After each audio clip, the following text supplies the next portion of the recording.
Hey, what's up, my friends? So, welcome to the Ultimate Forex Trading Course for Beginners. So, this is a comprehensive trading course that will teach you everything from A to Z, right, to becoming a proficient Forex trader. So, the course is structured in a step by step manner. So, this is really for you if you have no Forex trading experience or very little Forex trading experience. So, the course is structured in such a way where the earlier lessons, right, builds on the last. So, you can't just, maybe let's say skip to the last section because it might not make sense to you, especially if you have no Forex trading experience. So my suggestion is to go through this program step by step as the techniques, the strategies, the concepts, right, builds on the foundation that you have learned earlier. At the same time, right, some of you watching this might be an experienced trader. And if that's the case, right, I will put the timestamps in the description. You can see, which part of this training video might interest you, which topic, right, and just go to the relevant section of this video. So without further ado, let's get started. So in this section, you will learn, number one, what is Forex trading? Who are the biggest players in Forex trading? The advantages of Forex trading over the other markets, like stocks, and what are the Forex market hours? So let's get started. So first and foremost, what is Forex trading? Well, Forex stands for foreign exchange, in case you haven't realized it yet. It is simply an exchange of one currency for another. And you might be thinking, why do I want to, exchange currencies, Rainer? Very simple. Let's say, for example, you want to go on a vacation.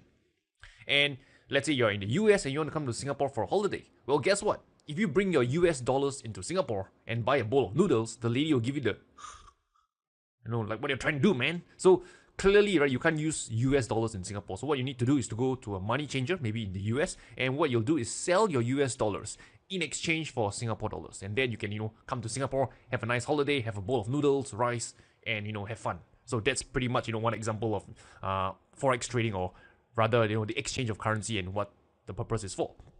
On the other hand, for corporations, let's say a company like Toyota who produces car, let's say they need to buy some rubber for their tires, for example, okay? And they in Japan, right? Maybe they are not a producer of rubber, and they need to go to India to buy some rubber for their cars. So what do Toyota Corporation do? What they'll do is they will sell their yen in exchange for Indian rupee, so they can use that Indian rupee, go to India and buy some rubber for their tires. Make sense? So that's another example of Forex trading. One is from a retail perspective and one is from a corporation perspective. And this is a $6.6 trillion market. The Forex market is a $6.6 trillion market. Look at the number of zeros, my man. It has more. The number of zeros is even more than the hair I have on my head. So that's a huge, huge market. So who are the players of Forex trading? So let me just give you a very simple chart, right, to kind of break down who trades the Forex market. So you can see over here, primarily the Forex markets are traded by the major banks. This could be due to hedging their portfolios, filling their meeting their requirements of their clients, like commercial companies, which I'll explain shortly. This could Forex market is also traded by hedge funds for speculative purposes, maybe to hedge their portfolios, and done by commercial companies, for example like Toyota, as I've mentioned earlier. So for example, how does commercial companies and bank work hand in hand? So very simple. So let's say a company like, again, Toyota, they know they need, let's say they want to buy rubber from India. They can't use yen in India because the Indians might think, what is this piece of paper, right? Am I supposed to make a paper plane out of this? No. So what Toyota will do is they might go to a bank and say, hey, I need to exchange X number of yens, right, in exchange for Indian rupee. So the commercial bank will go to, the commercial company will go to the bank, right, and settle this transaction. So this is how they kind of work interrelated together. And of course, banks can trade within among one another to hedge their portfolio and stuff like that. And finally, at the bottom of the food chain, you have the retail traders like us who go into this for maybe speculative purposes. Could be going for vacation, you need to change a bit of currencies. So yeah, this is largely what are the players in the Forex markets do. So advantages of Forex trading. So what are the advantages? Number one, right, it is low barrier to entry. So you can start with as little as $100. So unlike futures or stocks where you probably would have to start with a larger amount, for Forex trading, right, to open an account, $100, right, is, I would say, enough, right, to open an account. It has high liquidity, so you can enter and exit your trades easily. So if you trade Forex and you want to buy, let's say, a currency pair like euro dollar, you can pretty much get at the price, right, that you see on your screen. Unlike certain markets like, let's say, penny stock, sometimes market is moving quickly or market is illiquid. When you thought you buy at $100, and end up you buy the stock at $105 due to slippages and stuff like that. So in forex trading, you still have slippages, but I would say it's lesser compared to the stock markets. Then the market is open 24/5 for forex, right? You can trade pretty much anytime you want, unlike the stock markets, which is just open for a fixed number of hours in a day. So what are the forex market hours? So as mentioned, right, forex is open 24 hours, 5 days a week. So it's open from Sunday to Friday, right? Depending on where you are in the world. If you're like me in Singapore, it's open from Monday to Friday. Monday to Saturday. If you're in US, then you'll be from Sunday to Friday because of the hours in the forex market, because of your time zone. So what are the forex market hours? Okay, so let me just break this down so you can understand this chart.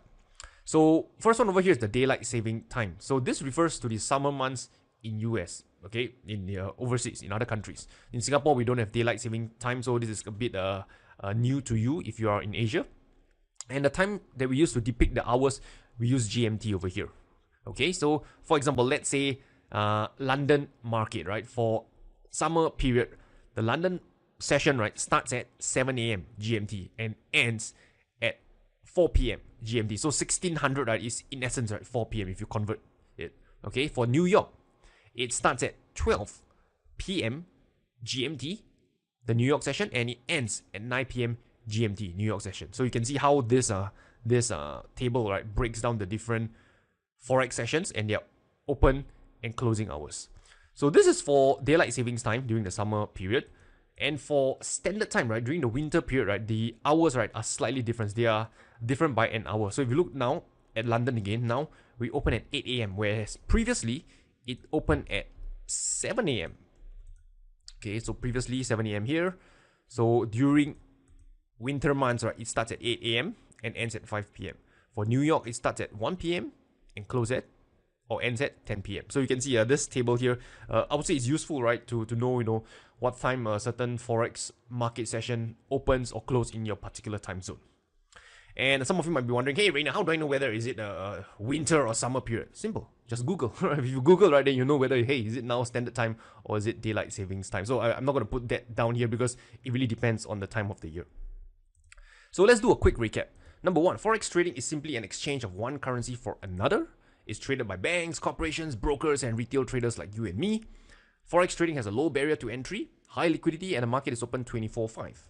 And finally, the forex market hours are broken down into 4 different sessions: the Sydney session, the Tokyo, London, and New York. And one thing to add, right, a bonus thing is that the most volatile session, right, in the forex market is during the London and New York overlap. So it's actually during these few hours from here to here, because both the London and the New York session are open, and these are kind of like the biggest financial markets in the world. So a lot of transactions are going on during these forex market hours. And if you look at the forex charts, like the 15 minutes or the 1 hour time frame, you can see that during this period, right, the candles, right, are moving a lot more during this few hours of the day. So this is just one additional thing to share with you. Okay, so we have done the recap. So that's pretty much it. Now, moving on, right, you will learn what is a currency pair, what is a base and code currency, what are the different types of currency pairs. So let's get started. Number one, what is a currency pair? So one thing to note is that you trade currency in pairs, not as a standalone. So just like, when you go to a supermarket to buy an orange, you don't say, hey, I want to buy some orange. They will tell you, yeah, you want to buy some orange, right? But you have to, exchange, right, your money for an orange. So same thing for currency pairs, right? When you want to trade currencies, you have to exchange one currency for another currency. You can't just say, I want to buy some euros. Then the other person the other party will be thinking, sure, you want to buy some euros, so what are you giving me in exchange? So this is why currency pairs, or rather why currencies, right, trade in pairs, not as a standalone. So in essence, right, currency pairs help you measure a currency's value against another currency. So for example, let me explain, right, euro against the dollar. So when you, let's say, buy the euro dollar, in essence, what you're doing is you're buying the euro currency, right, and you're selling the US dollar. So in essence, right, when you are buying the euro, you're giving the other party US dollars in exchange for the euro currency. So just like you're buying an apple from the supermarket, you're giving your money in exchange for that apple. So it works in pair. Likewise, for dollar against the yen, you are buying the US dollar, and in return, right, you give the other party Japanese yen. Make sense? Moving on. What is a base currency, or what is a base currency. So let me explain. The base currency is in essence, right, the first currency that appears in a currency pair. So this will illustrate. So for example, euro against the dollar, the first currency of the pair is called a base currency. And I'll explain why shortly. So what is a quote currency? So the quote currency is the second currency that appears in a currency pair. And for the euro dollar example, the US dollar is the quote currency. And now you might be wondering, hey Rainer, what's the purpose of all this, man? So let me explain. The purpose of all this is to tell you how much it costs in quote currency to buy one base currency. I know that sounds like a technical mouthful, so I'll break it down very simply, which I've actually done earlier. So for example, euro dollar at 1.3500. What it means is, you know that euro is the base currency, right? Let's call it B, base. And the dollar, as mentioned, is the quote currency. Let's put it Q.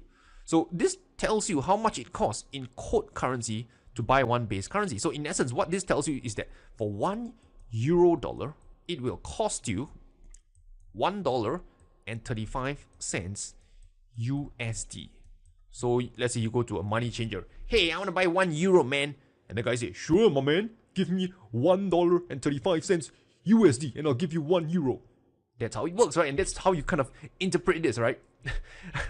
Okay, it tells you how much it costs in quote currency to buy one base currency. And I think that should be pretty self-explanatory. If you don't understand this, just rewind this video and I'm pretty sure you'll get it. So when you're trading currencies, right, there are different types of currency pairs, and I'll explain what are the 3 different types of currency pairs that you'll encounter. Number 1 is what we call the major currency pairs. Number 2, we have cross-currency pairs. And number 3, exotic currency pairs. Ooh la la. So let me explain. Major currency pairs, these are in essence, right, or rather they refer to the most traded currency pairs in the world. So these are the 7 most traded currency pairs in the world. They're all dollar denominated, like, you know, the euro against the dollar, the pound against the dollar, dollar against the Canadian, etc. So if you are new to Forex trading, right, these are, I would say, the 7 currency pairs that you might want to consider starting to, to trade first, because they are usually, I would say their transaction costs are lower due to lower spreads, and you know, you get less slippages when trading this the 7 most popular currency pairs. So these are the major currency pairs. The next one, cross-currency pairs. This refers to currency pairs which are non-USD, which doesn't have the USD, denomination in it.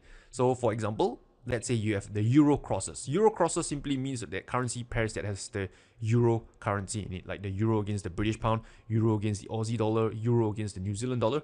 Then you have the pound crosses, like pound yen, pound against the Aussie dollar, pound against the New Zealand dollar, etc. Pretty simple stuff. And finally, the last type of currency pairs that we have is the exotic currency pairs.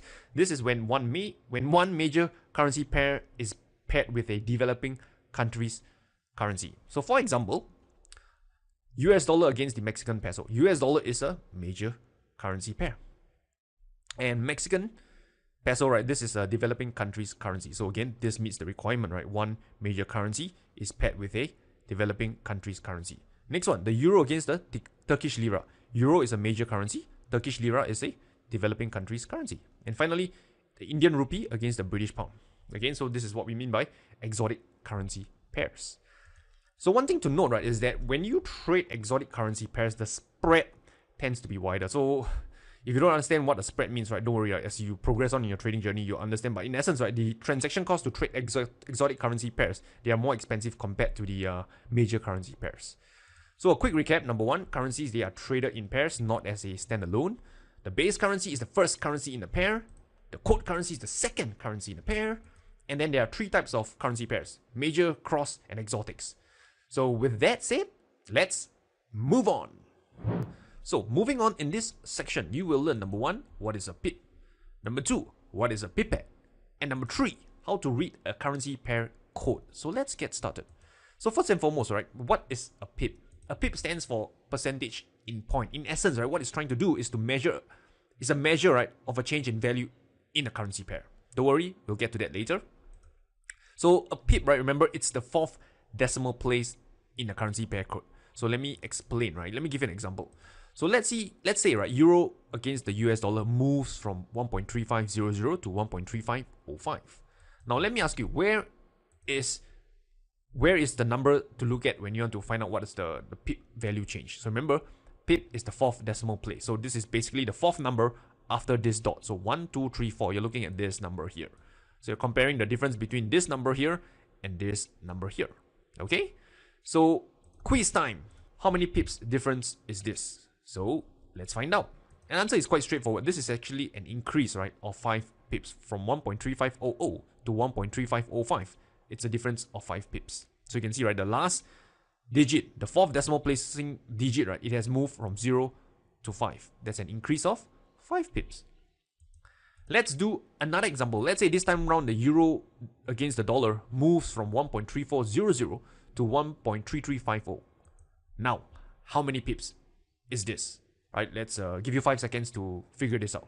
1, 2, 3, 4, 5. Okay, so the answer is a decrease of 50 pips. So in essence, right, this euro against the dollar, it has dropped 50 pips from 1.3400 to 1.3350. So a quick tip that I have for you is that if you have difficulty, using your fingers, counting and stuff like that, you can just take a calculator, take this last 4 digit, minus this last 4 digit, and you'll get 50. Okay, that's another way to go about it. So moving on, one thing to share is that the yen pairs, they are special. They are not like, the other currency pairs where the pip, right, is at the fourth decimal place. For yen pairs, like, the dollar against the Japanese yen, the pound against the Japanese yen, the pip value is the second decimal place. So bear this in mind. Only for yen pairs, the pip value, or rather the pip, right, when you look at the currency code, right, is at the second decimal place. So let me give you an example. Let's say the dollar against the Japanese yen moves from 100.10 to 100.15. How many pips is that? How much pips did this pair move? Again, very simple. You can just remember, second decimal place is where you look at for the pip for yen pairs. So you just take 15 minus 10 and your answer is an increase of 5 pips. Next one, another example. Let's say the dollar against the Japanese yen moves from 100.25 to 100.1. How many pips difference is this? Again, very simple. Take the 10, which is 10, minus 25, and you get a decrease of 15 pips. And this is, in essence, right, how you measure, right, how many pips a currency pair has moved.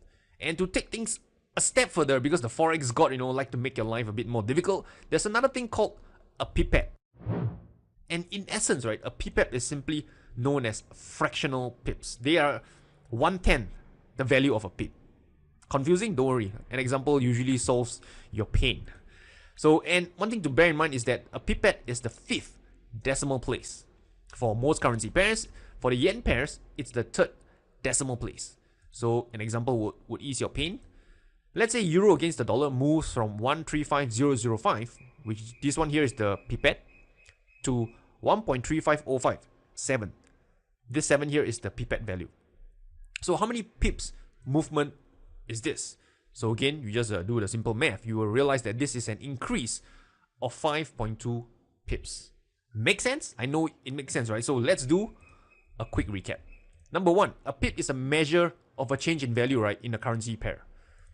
It's the 4th decimal place for most currency pairs except the yen, which is the 3rd decimal place. If you want to be a little bit more, particular, there's something called the pipette, which is in essence 1/10 of a pip.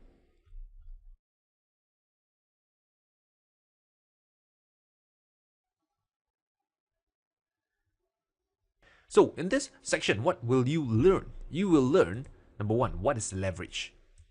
Number 2, how leverage affects your trading. And finally, what are the different types of Forex lot sizes? So let's get started. What is leverage?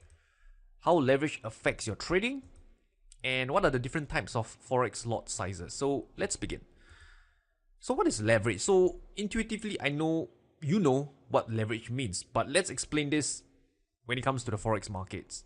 So leverage is, in essence, right, the ability to trade a larger amount of money relative to your account size.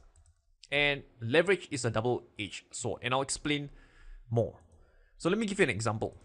Let's say you have $1,000 in your trading account and you buy $10,000 worth of Euro USD.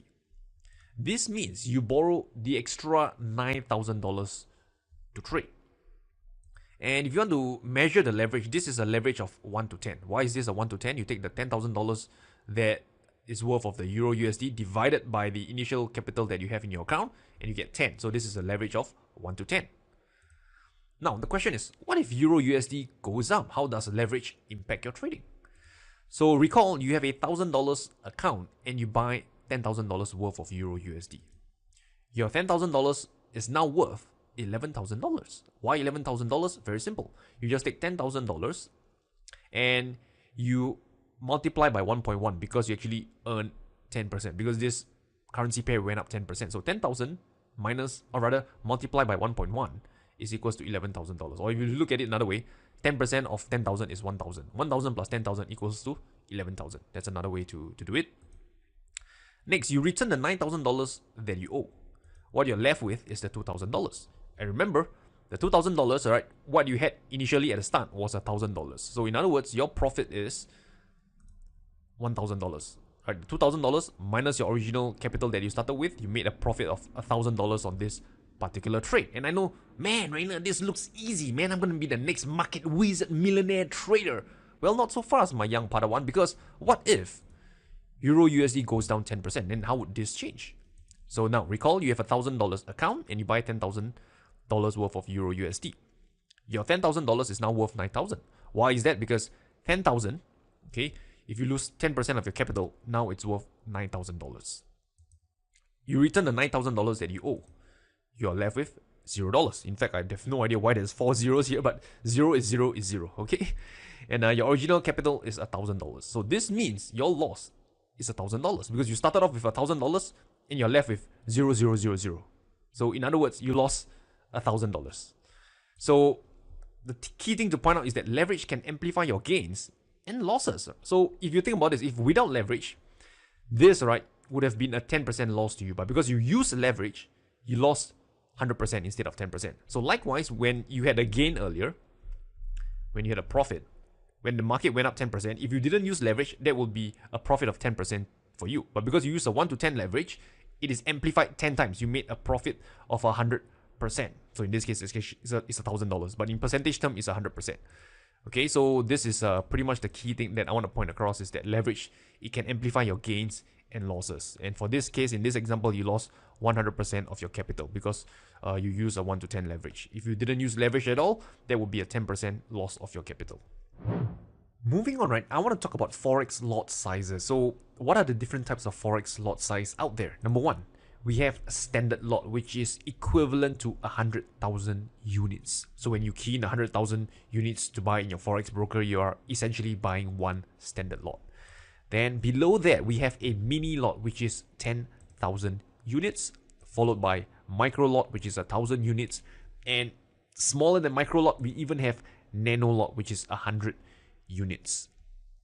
So one thing to point out is that you can trade fractional lot sizes. It doesn't mean that you only can trade one standard lot, one mini lot, or 5 standard lots. You can, break it up and trade something like 1.3 standard lot. You can trade 2.5 mini lots, 3.7 mini lots, 2.6 standard lot, 1.5 micro lots.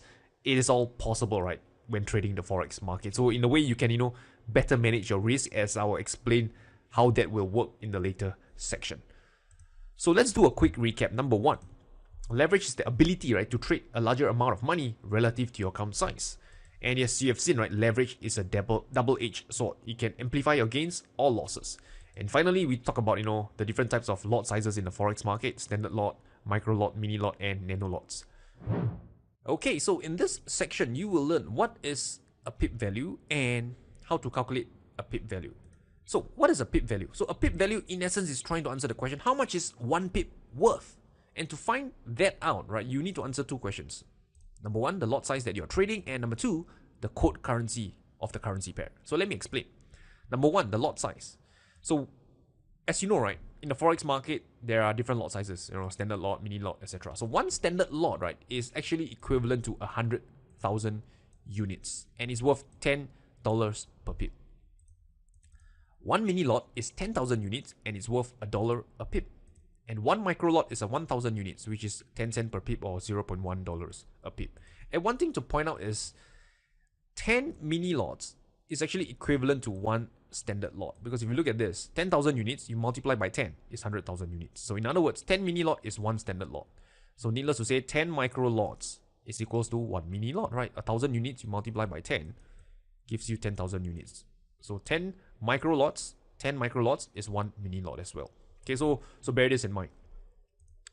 And this holds true only if your quote currency is in US dollar, like Euro dollar, Aussie dollar, New Zealand dollar, etc.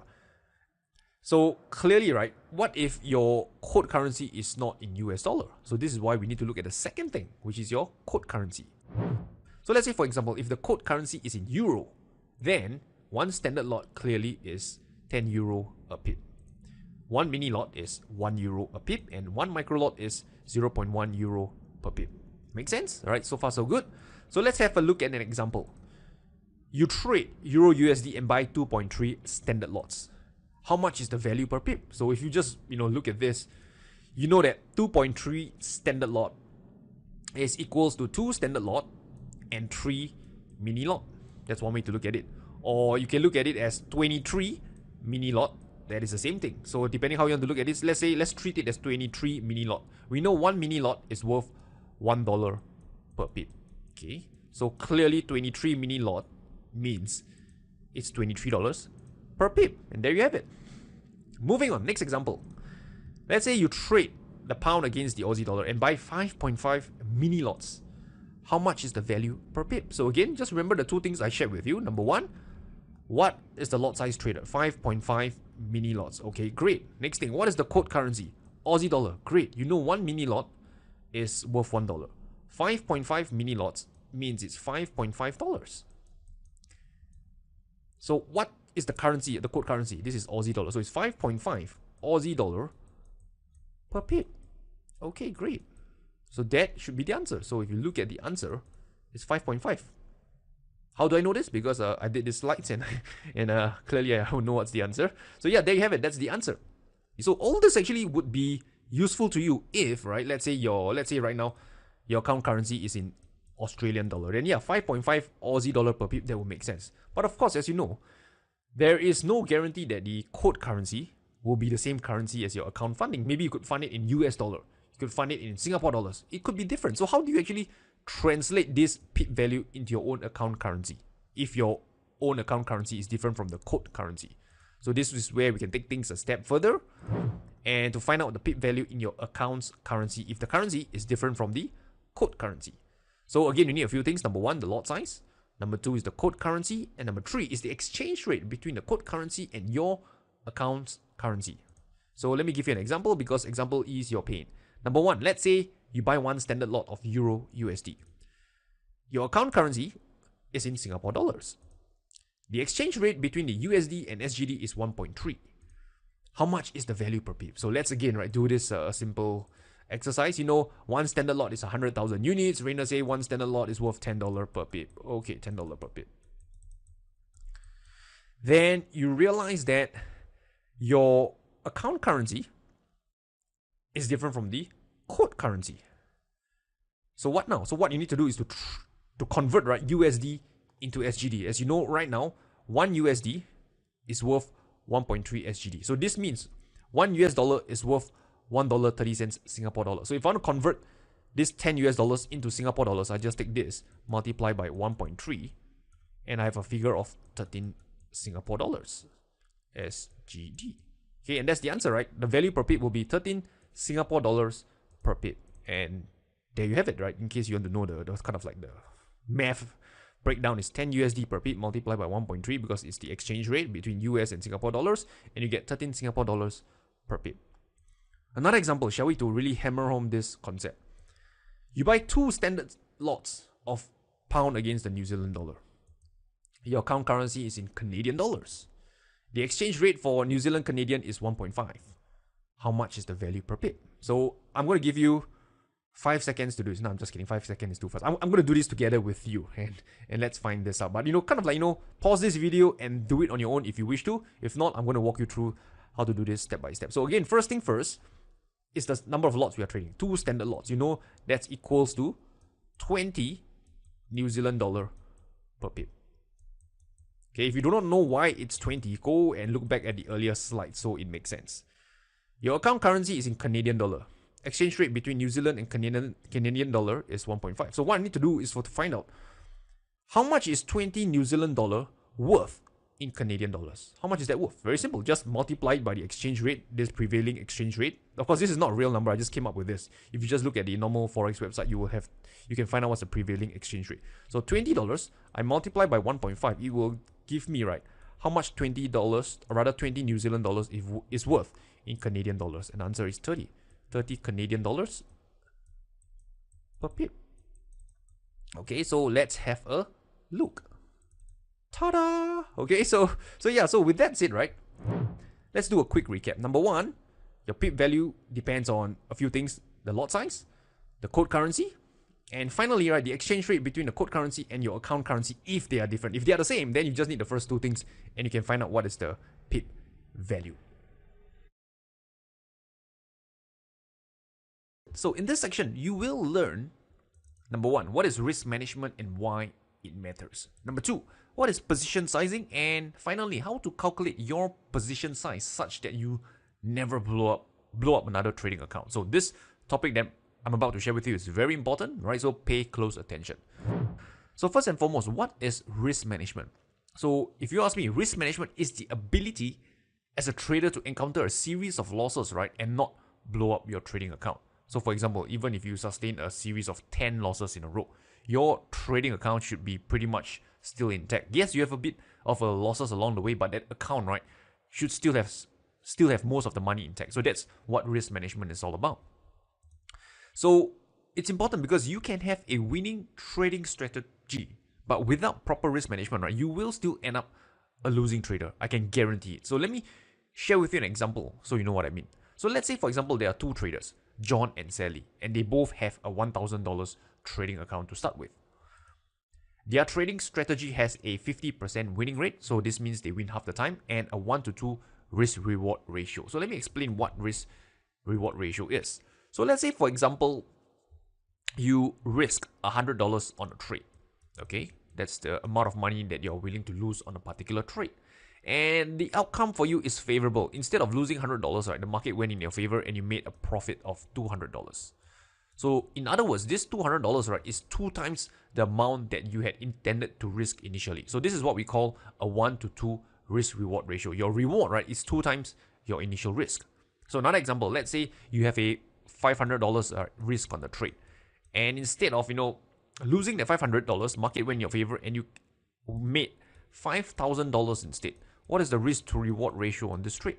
This is a risk to reward ratio of a 1 to 10. You were risking at $500 and you made $5,000 at the end of it. So this is a risk reward ratio of 1 to 10.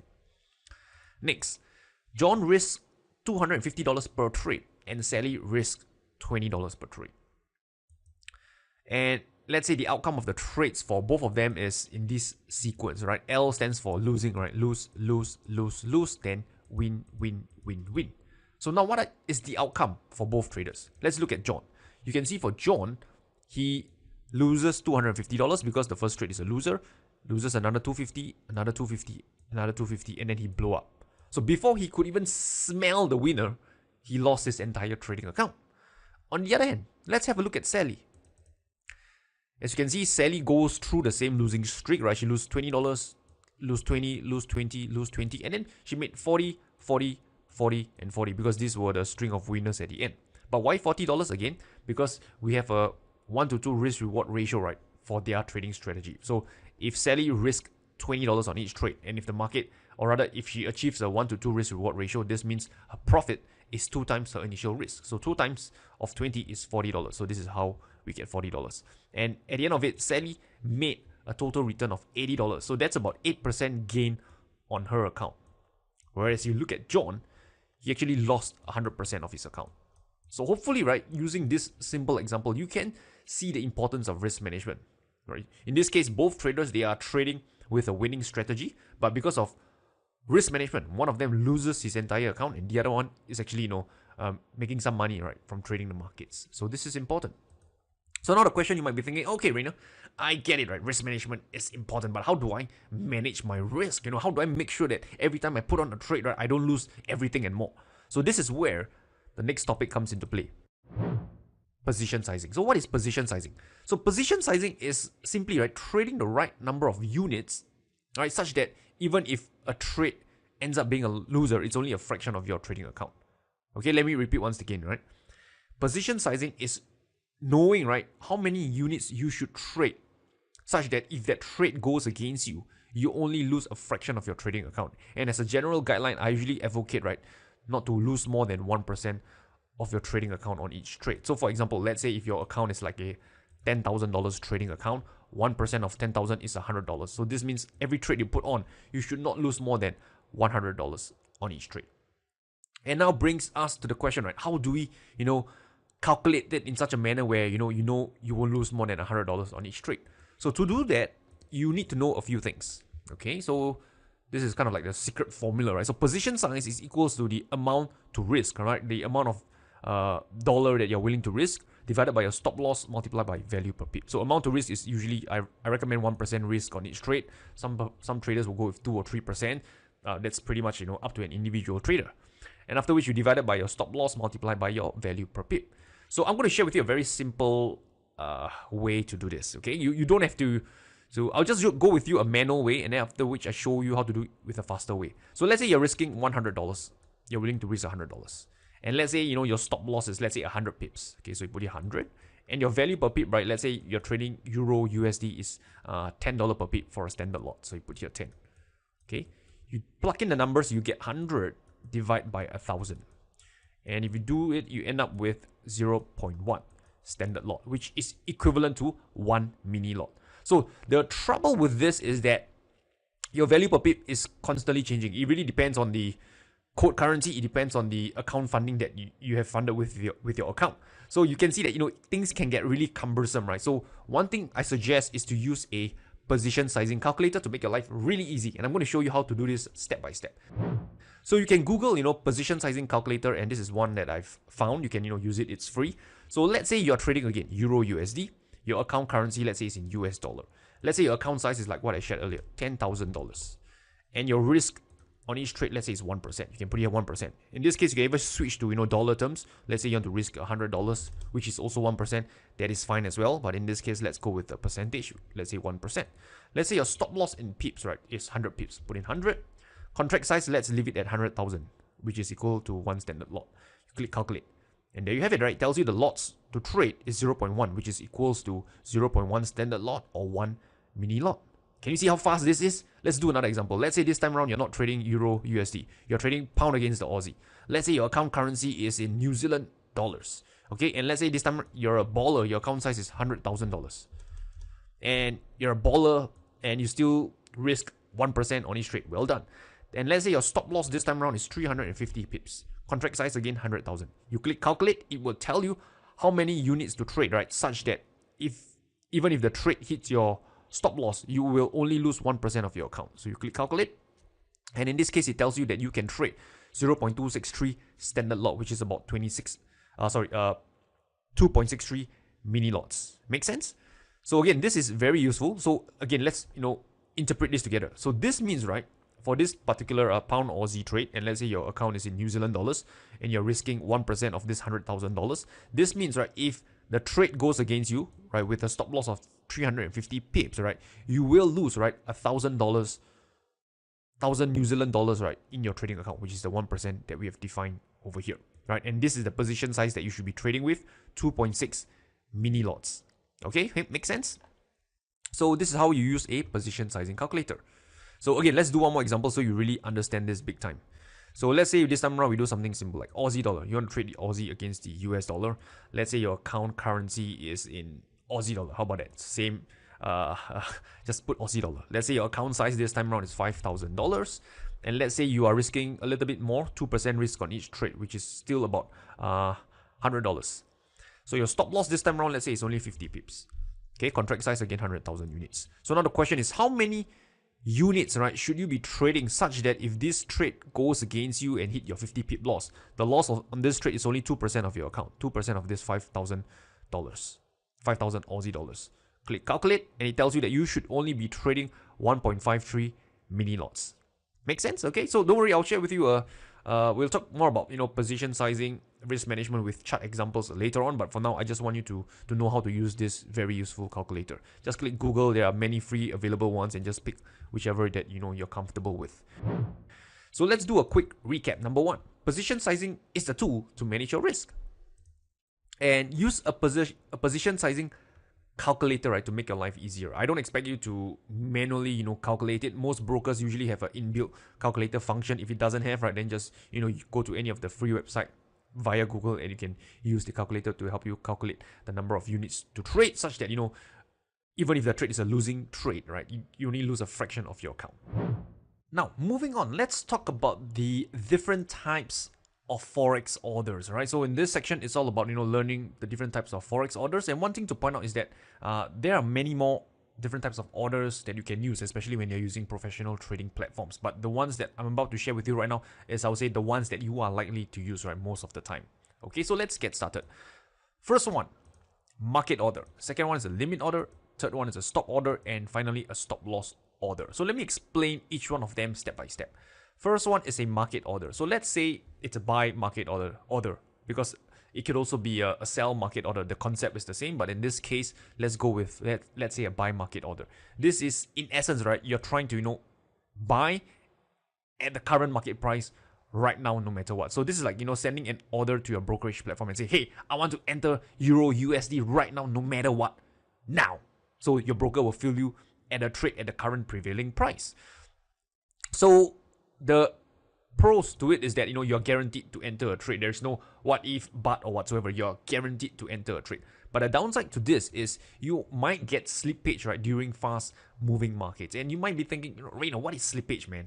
So here's the thing, right? In the Forex market, yes, it's liquid most of the time. But when there's a big piece of news coming out, like let's say, NFP, non-farm payrolls, or FOMC meetings, right? Let's say Euro USD is currently trading at 13000, right? But during fast-moving markets, if you hit market order, right, you could get slippage, right, where you thought, hey, I'm going to buy at 1.3, but you end up, buying actually at 130, let's say 20. You end up paying 20 pips more than expected. So this is kind of like the downside to using market order because of this slippages. So instead of buying at 1.3000, you end up buying at 1.3020. A slippage of 20 pips. So in other words, you're paying 20 pips more than you expected. Okay, so this is a market order. The other type of market order, right, is limit order.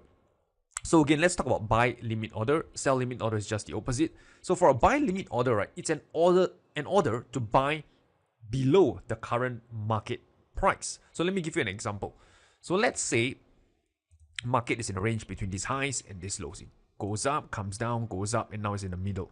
And you think to yourself, man, price right now is in the middle, right? I want to be a cheapskate. I want to buy the best price. And it seems like the best price is near this lows over here. And let's say this is Euro USD, this lows is around 1.5. Okay, so what you can do is you can place a buy limit order at 1.5000, so such that if the market comes down into this level, you will get filled on that buy trade. But of course, if the market doesn't come down, you won't get filled. So that is kind of like the pros and cons to using a buy limit order. So let me give you a chart example so you can see what I mean. So this is, for example, pound Canadian. Let's say you're looking at this chart maybe on the 8-hour time frame. Okay, and you zoom out a little bit and you realize, oh, this market, right, this seems like a good place to buy. This is an area of support. Don't worry if you're not familiar with this technical term. I'll explain more in the later section. But let's say, hey, you want to buy around 172, right? This looks like a good place to buy because the market has bounced once, twice, and 3 times over here. This looks like a good place to buy. But the current market price is at this point over here, which is almost near 1735. So what can you do? You can place a buy limit order over here, a buy limit at 1.72. So this means only if the market comes down low enough into this 1.72 level, only then will you get filled. If not, you won't be in this trade. So this is what a buy limit order means. So of course, right, the good thing about it is that you get to buy at the price you want. The downside is you might not get filled on the trade. So maybe you're waiting for the level, but the market doesn't come to the level, and instead it continues going up higher. Then clearly, right, you wouldn't be in the trade. So vice versa, right, for a sell limit order, the concept is just the opposite. So moving on, the third type of order is a stop order. So again, let's talk about buy stop order. So this in essence, right, is an order to buy only if the market moves above a specific price level. So you might be thinking, what does that mean? So again, I can give you an example. Let's say market is let's say it's trending higher. It goes up, pulls back, goes up, pulls back, and it's starting to go up. And you tell yourself, I'm looking at this chart and it would make sense, right, that I want to buy only if the price can breaks above this highs. Because if it can breaks above this highs, then there's a good chance that this market could continue higher. So you want to tell yourself, I will only buy if the price can breaks above this high. If it doesn't break above this high, I will not, enter a trade. So what you can do is to use a buy stop order. So an example is this one here. If you look at this chart, dollar against the Chinese yuan, this is the 8-hour time frame. So again, you can look at this and say, at this point, right, Rainer, I have no idea. Maybe the price might go up and come back down, and again, I don't want to enter right now because, this could happen. And then you're thinking to yourself, I feel more confident if the price can break above this highs. Only then I would be willing to buy. So if that's your thought process, what you can do is you can use a buy stop order. You can place a buy stop order at this price, around $6.59, around this price point, which is somewhere about here. So you can place a buy stop order here.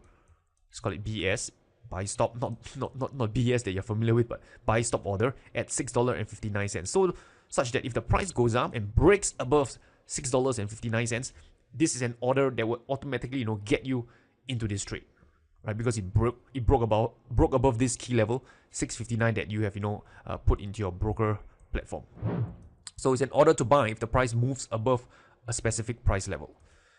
So this is useful, right? If you are trading breakouts, this order is, absolutely useful, because in breakout trading, the price will break out of a specific level and then it'll continue with the momentum, right, to hit higher. So if you have a buy stop order, you are, kind of like assured to enter, right, if the price could break out of a level.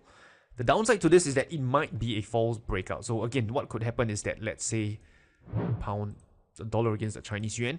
So this is the highs. Price could go up, break out, and then boom, reverse. Right? This is possible as well. Anything can happen in the market. So this is one possibility that could happen, right, if you're, using buy stop order to enter a trade. So the next type of order, right, will be stop loss order. So the first three orders that I shared with you, right, those are orders, right, to get you into a trade. So for stop loss order is the opposite, because this is an order to get you out of a trade. So let's say we are going with a long entry, okay? So a stop loss order is an order to sell your position if the price exceeds a specific level. So for example, let's say market is in a range up, down, then you start to go up, okay? And this is the area of support. And you start to buy over here, okay? And what happens is that, as you know, in trading, nothing is certain. There's a possibility that this market could continue to reverse down lower and lower. And if you don't bail out of your trade in time, right, you could, lose a lot of money. So this is where you can use a stop loss order and say, hey, you can tell your broker, hey, you know what? If the market, breaks below this level in rate, okay, if the market reaches this level in rate, I want to get out of that trade. So to tell that, you will tell your broker to set a stop loss order at this particular price. Let's say this price is at $2, right? And you will exit your trade. So this is what we mean by a stop loss order. It's an order to sell your position if the market moves against you and reaches a specific price level. So a chart example would help. So let's say you look at dollar against USD against the Singapore dollars. So you can look at this, right? Market right now looks a little bit bullish, right? This area of support, and it's starting to hit higher. But of course, as you know, market could possibly, reverse down and break lower. So to protect your downside, what you can do is to set a stop loss order. Okay, so this is the area of support, and what I would say a proper stop loss order could possibly be at 133.6 level, around here. So this means, right, you can tell a broker and say, hey, I am long USD against the Singapore dollars, but I know the trade can go against me, so I'm going to set a stop loss order at 1.336. So if the market, let's say, reverse down lower and hit my stop loss level, which is this one over here, the stop loss level, I will want to sell the position that I have to protect my downside, so I can leave to fight another day. So this is how a stop loss order works. It's to protect your downside. Okay, and of course, right, the downside to using a stop loss order is that you might get stopped out of your trade prematurely. So what could happen also is that, okay, let's say you set your stop loss at this level here. There is nothing to stop the market from coming down lower. Hit your stop loss and then reverse up higher. That could also happen. So this is kind of like the downside to using a stop loss order. But as a Forex trader, as a trader who uses leverage in your trading, I still suggest to use a stop loss order. Sometimes, yes, this could happen. It sucks, but in the grand scheme of things, right, you will likely, right, have a longevity in your trading career because your losses, right, are always kept small, and that's achieved by using proper risk management and position sizing. And again, those are things that you have learned earlier, and we'll revisit them later with chart examples. But for now, I just want you to be familiar with a stop loss order. Okay, and the opposite for stop loss order, right, can be used for both a long trade and a short trade. The concept is the same, just the inverse. So let's say, for example, you are in a short trade. Let's say market comes up into this area of resistance and you sell, right? You can put your stop loss order above this high. So if the market breaks out higher, you would exit this trade if the market hits your stop loss at this particular price point. So it's just the inverse, right, of a long entry. So let's do a quick recap, right, of the 4 market orders you've just learned. Number 1, a market order gets you into a trade immediately, no matter what. A limit order gets you into a trade only if it comes to a specific price level that you have dictated. A stop order gets you into a trade if the market exceeds a certain price level. For example, let's say buying breakout, only if it, let's say, breaks above, let's say $100, will you be entering the breakout trade. So that's what a stop order, a buy stop order can do for you. And finally, a stop loss order, right, would get you out of a trade if the market, exceed a certain price levels to protect your downside. Now, moving on, in this section, you will learn the 2 prices in the financial markets, not just the Forex markets. What is the spread and why it matters, and how to reduce the spread. Okay, so let's get started. The 2 prices in the market. So here's the thing, right? When you are trading in the Forex market, the stock market, or any of the financial markets, there is always 2 prices. So they are, number 1, the bid. The bid is the price which you can sell at. And the ask, this is the price which you can buy at. So this concept is the same as, going to a money changer. Whenever you, let's say, for example, you want to, buy and sell a certain currency, let's say euro against the USD, you are always being quoted 2 prices, the bid and the ask. And it's the same concept over here. So let me share with you, and explain what this means. So the bid, right, let's say, for example, if you look at a chart, I'm going to bring up my charts over here. You see, this is the dollar, the USD against the Singapore dollar. This over here is the bid, and this is the ask. So as of right now, if I want to sell the US dollar against the Singapore dollar, I can sell it at 1.34101. And if I want to buy US dollar against the Singapore dollar right now, I will look at this blue box and I can buy it at 1.34115. Make sense? So there's always 2 prices, right, which is being quoted in the Forex market, the bid and the ask. And depending, what you're trying to do, if you're trying to buy, then of course you will pay attention and see what's the asking price. If you're looking to sell, if you're looking to short a currency pair, you will pay attention to what is the bid price. What is the spread? Well, the spread, very simply, is this. It's the difference between the bid and the ask. So let's say, for example, Euro USD is trading at 135.00. This is the bid. And the ask is trading at 135.01. This is the ask. So the difference, right, between the bid and the ask, in this case, is 1 pip. So this is the spread on Euro USD. And now you might be wondering, hey, Reina, why does the spread matters, man? What has it got to do with me? Well, a lot, right? It has to do a lot with you and your own trading. And here's why. Spread, right? If you look at it, right, you can look at it in the form of transaction cost. In Forex trading, most of you probably don't pay commission to your broker. So your transaction cost is in the form of a spread.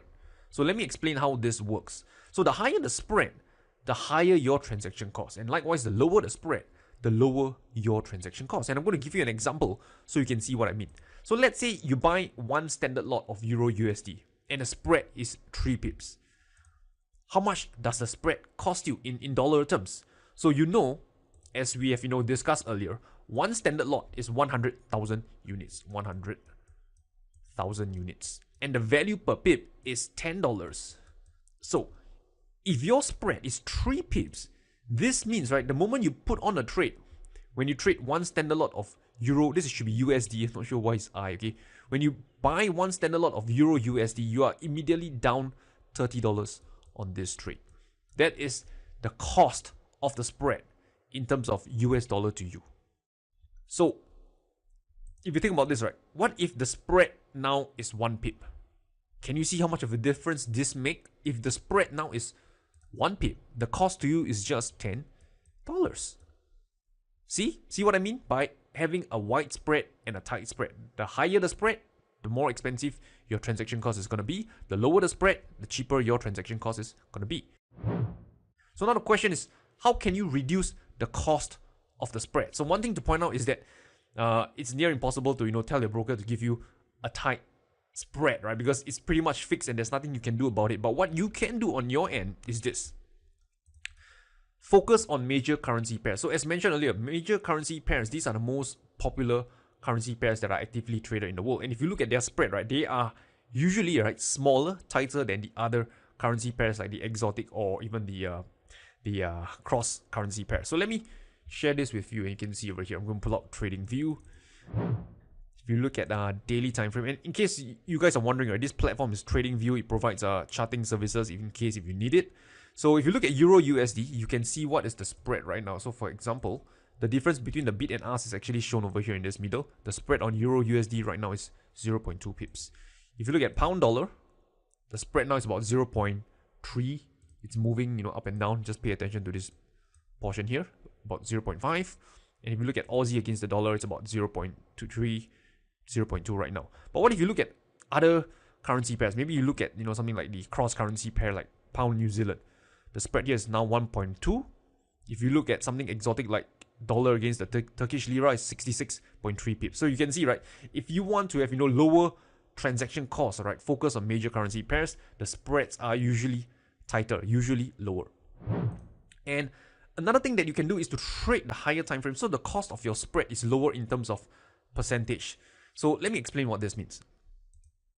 So let's say you have 1 pip spread with a 5 pips stop loss. If you think about it, right, your spread is 20%, right, of the size of your stop loss. So let's say if your stop loss is 5 pips, your spread is 1 pip, right? The spread as a function of your stop loss eats up about 20% of it. So this means, right, in essence, your stop loss is only 4 pips. If the market moves 4 pips against you, you are going to get stopped out of your trade. On the other hand, if you have a 1 pip spread, but your stop loss is 100 pips, and the reason why you can afford a 100 pip stop loss is because you're trading off the higher time frame.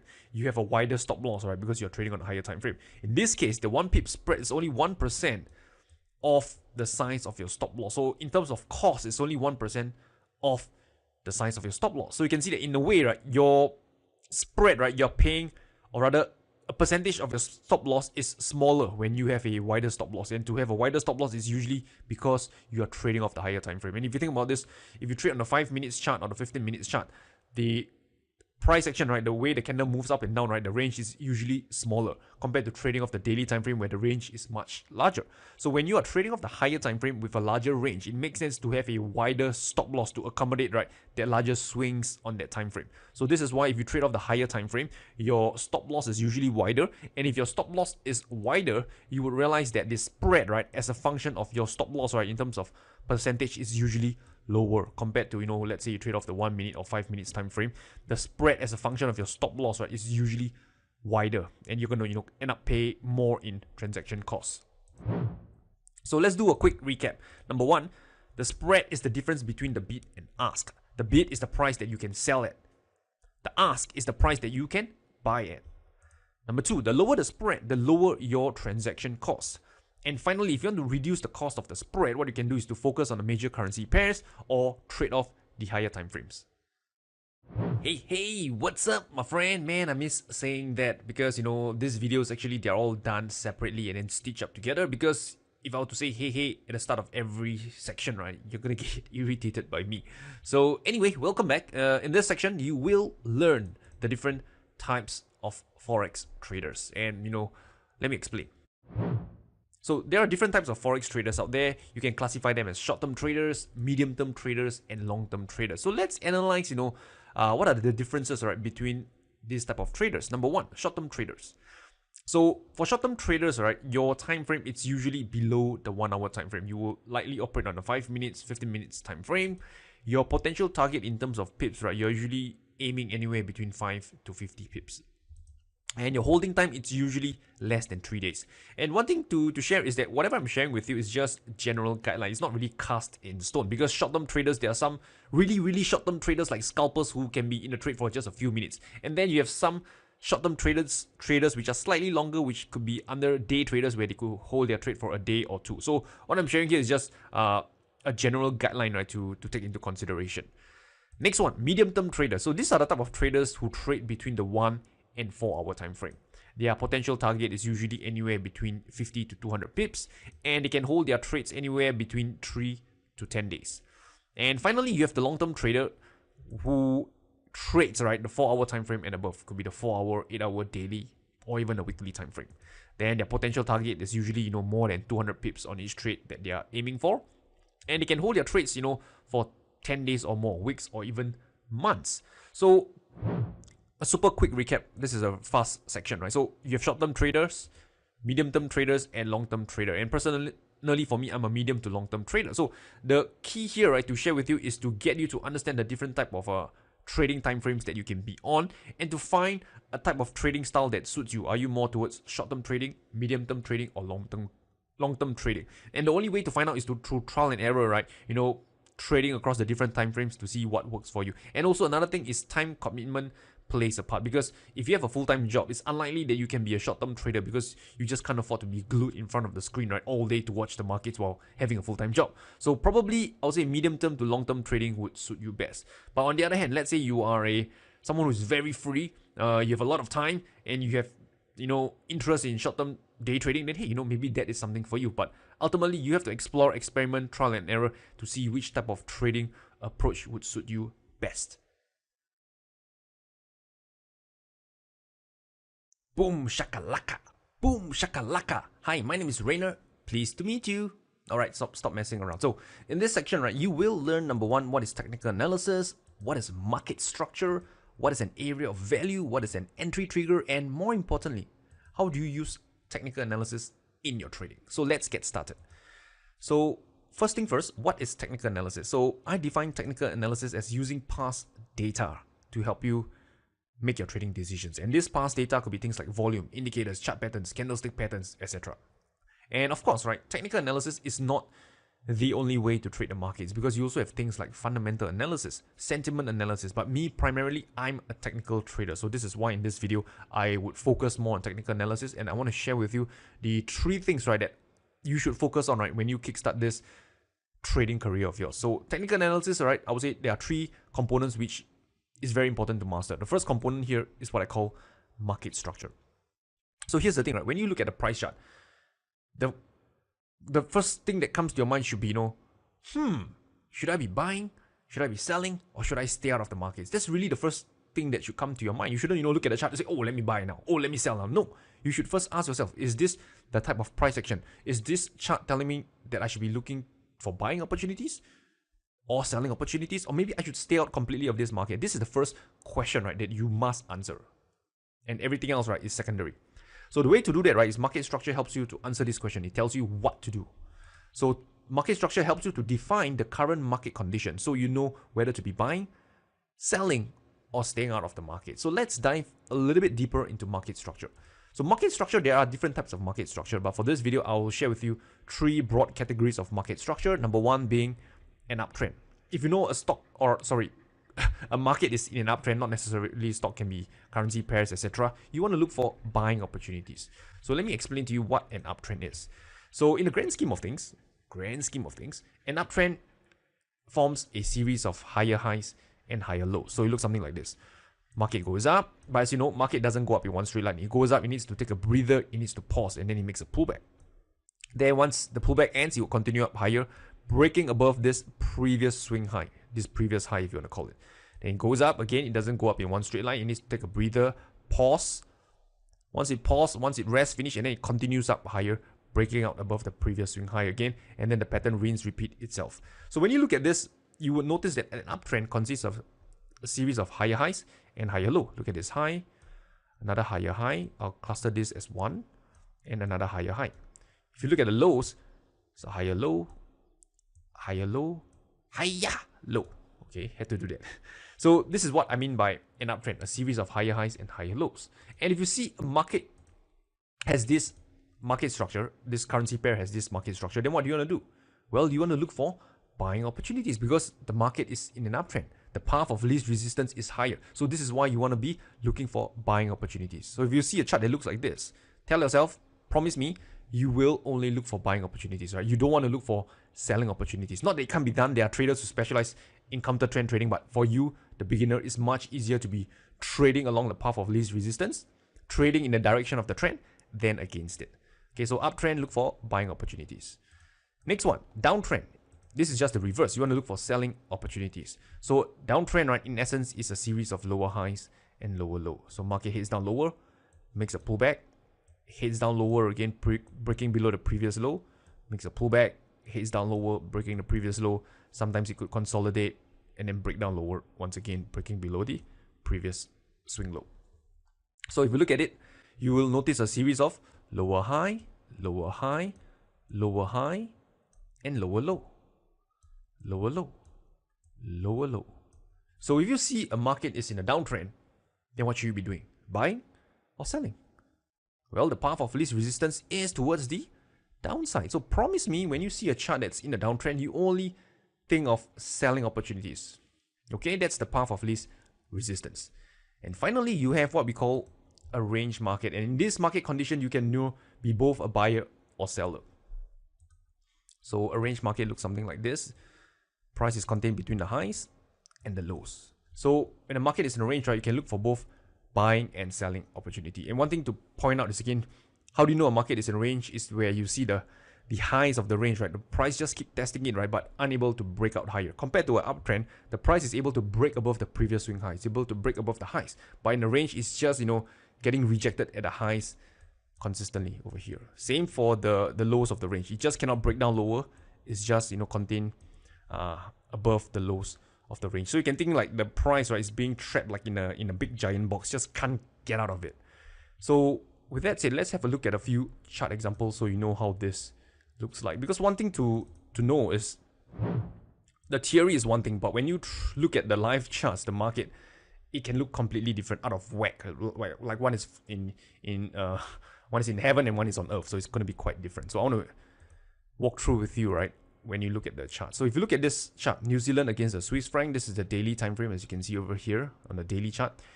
What market structure is this? Well, if you notice this market, in the grand scheme of things, is forming a series of higher highs and higher lows. Higher high, higher high, higher high, higher high, higher high, and higher low. Higher low, higher low, higher low, higher low. There's another minor one over here. Okay? So yeah.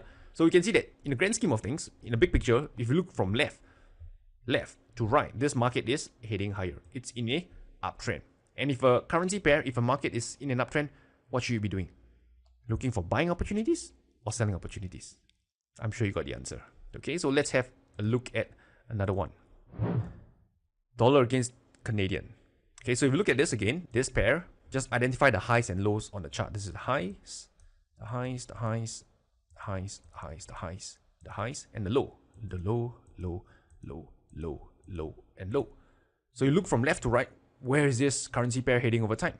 It's heading down lower. So in other words, you can say that the US dollar is depreciating against the Canadian dollar over, over the last number of months over here that you see at the bottom. Okay, so this is in the downtrend.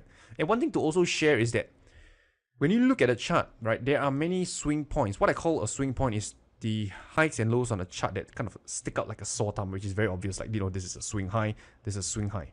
I won't consider this a swing high because this isn't as obvious. This isn't as in your face kind of thing. So when you want to identify the series of higher highs and higher lows on the chart, pay attention to the swing points, the one that really stick out like a sore thumb, right? The minor ones, you can just pretty much ignore it, because if you try to pay attention to every single minor highs and lows on the chart, you will get confused, right? And lose the big picture. So for example, let's say you look at this over here. You might look at this. Oh, hey, Rainer, the price, broke out of this high, man. This looks like an uptrend. So I know it sounds silly, but sometimes when you get too fixated on trading in the now, you might actually think along those lines. So just remember, pay attention to the major swing points. If you're unsure, look from left to right. Left to right. Don't just look at the last 5-6 candles. look at a big picture perspective, bird eyes view. That is important. Okay, so dollar against the Canadian, we can both agree that this is in a downtrend. Moving on, British pound against Canadian dollar. In this case, I'll go to the weekly time frame. Okay, and you can see over here, what is this market condition? And oh yeah, before I continue, dollar against the Canadian, daily time frame. Okay, in this current market structure, what do you want to be doing? Buying or selling? I'm sure you want to look for selling opportunities. That's the path of least resistance. Next one, pound against Canadian. So if you look at this one again, what is this market structure? Well, you can see that this one's a little bit different. It's a bit different from the earlier ones. This market seems to be contained between these highs and these lows. We'll talk more about these exact highs and lows, what is the terminology and how you can use them in your trading later on. But for now, just pay attention that this market is kind of contained in a box, stuck between the highs and the lows. And this is what we call a range market. And in a range market, you can look to buy low and sell high, buy near this low or sell near this high. But personally, for me, I like to trade trends, okay? But I still want to share with you what a range market looks like because, hey, some of you might go on to be, pro range traders in future. But for me personally, I simply like to trade trends, buy in uptrend and sell in downtrend. So, but nonetheless, this is what we call a range market. You can look to buy near the lows and sell near the highs. And one couple more examples. You can see this one, British pound against the US dollar. What is this market structure? So again, if you look at this overall seems to be in an uptrend, right? Series of higher highs, higher highs, higher highs, and higher lows. Higher low, higher low, higher low, higher low, and possibly this higher low. So you can see that, this, right, if you are, again, too fixated in the now, you might think that, Rainer, this looks like, a downtrend, man. Look, Rainer, this market has made a lower high and a lower low. This market is in a downtrend. Yes, I get it, right? If you look at just those few candles, right, you can think that it's a downtrend. But, let's take a step back and look from left to right. Again, you want to make sure that you are taking a bird eyes view and not just looking at an individual tree and missing the forest. This is a mistake that I don't want you to make. So if you look from left to right, you can see that this market overall is in an uptrend. Okay, so this will be a swing, the next, or rather the swing low that is pretty much still intact. If the market, right, can break below this low and this low over here, then hey, then maybe, you can say that this uptrend is getting weak, right? Maybe the trend is starting to reverse. But again, I don't want to, take things too far out of hand because there is where we go into more advanced technical analysis. But for now, looking at the big picture, I would say the pound against the US dollar, looking from left to right, this market is in an uptrend, and I'm looking for buying opportunities. And don't worry, about, hey, where to buy, how much to buy, when to buy. We'll cover all that stuff later on. Now just focus on this market structure. And one last final example is euro against the US dollar. So if you look at this market, is it in an uptrend or is it in a range? So you can see that, this chart, I purposely picked this one up because when you deal with technical analysis, there is subjectivity involved. And if you say this is an uptrend, some traders are going to say this in a range. I wouldn't say anyone is right or wrong because it's kind of like in between. Okay, so personally, I'll say that this market is more towards the range, right? Given this price chart that I'm looking at right now, this will be the lows of the range, and this is the high. Even though this high is just tested one time. Some might argue, no, Rainer, this is an uptrend, no, higher high, higher low. Fine, that's your point of view. So this is why, as a discretionary trader, as a technical trader, there is always, someone with an opposing view of yours. So, and one thing to also point out is that if a chart doesn't speak up to you, if a chart, right, makes you feel confused and frustrated and you do not know what to do, remember, you always have the option to stay out of the markets. Move on to something else. No one is pointing a gun at your head and saying, hey, Rainer, put on a damn trick, man. No one is doing that. So if it's not clear, if it's conflicting information, move on onto another currency pair. Does it make sense? Now, moving on, number 2, area of value. So you've learned, right, what is market structure earlier. If the market is in an uptrend, you want to look for buying opportunities. But here's the thing, just because a market is in an uptrend doesn't mean you blindly hit the buy button. No, because the trend, right, could be about to make a reversal. It could be about to make a pullback. So this is why you want to look for this next second thing, an area of value. So this is like, going on a date with a girl for the first time. Doesn't mean you go on a date once, you're going to marry her because you do not know what type of person is she. Does she really like you? Do you really like her? You need more confirmation. And it's the same for trading. We are looking for more confirmation to give us clue that this is a good time to enter into an uptrend. Okay, so the second thing is what I call an area of value. So this, in essence, right, tells tells you, right, where to buy or sell. So market structure, previously it tells you what to do. Should you be looking for buying opportunities or selling opportunities? But it doesn't mean hit the buy button. No, you are only looking for opportunities, whether to buy or sell. For this one, it tells you where to buy or sell. The keyword here is where on the chart to buy or sell. So area of value, really, it's about this, to help you pinpoint the area on your charts to look for trading opportunities. And to look for areas of value on your chart, there are numerous tools that you can use, but for me personally, I use support, resistance, and moving average often. And so this is the two tools that I want to share more with you. So support and resistance, otherwise known as SR. So what is support and resistance? So here's my definition of it. So support is an area on your chart where buying pressure could step in. I didn't say must, right? Because in trading, nothing is guaranteed. Trading is all about probabilities, never certainty. So it's an area on your chart where buying pressure could maybe come in to push the price higher. So it looks something like this. Let's say market is in a range. So support is at near the lows of this range. This is what we call support, right? Where buying pressure came in and pushed the price up higher. Buying pressure came in, pushed the price up higher. Support is here.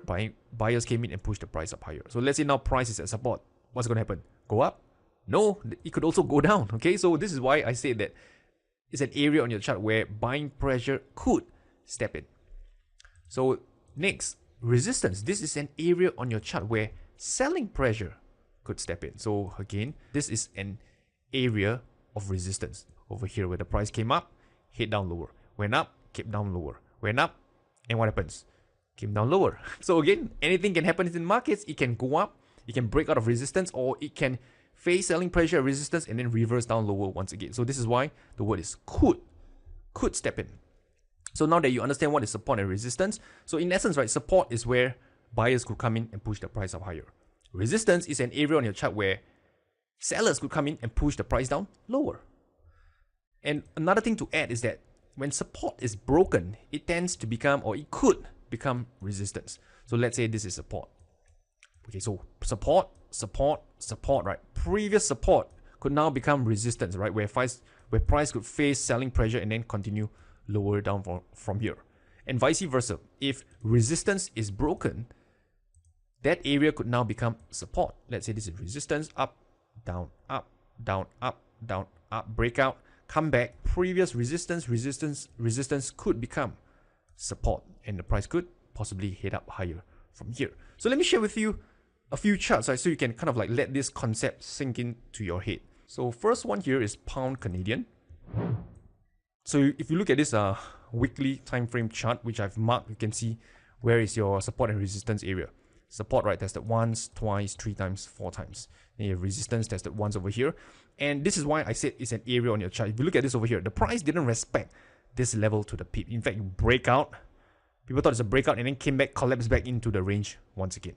Okay, so if another one over here, almost touching, then it broke out, went back in the range again, and then this was almost near to the peak and then went back into the range again. So this is why we are dealing with an area. But the reason why I draw support resistance as lines is because it's my habit. It's something that I've been so used to doing. But if you don't want to face this problem of, you know, treating this as a line or whatsoever, you can use a tool, right? I think it's called the rectangle tool to make your life easier.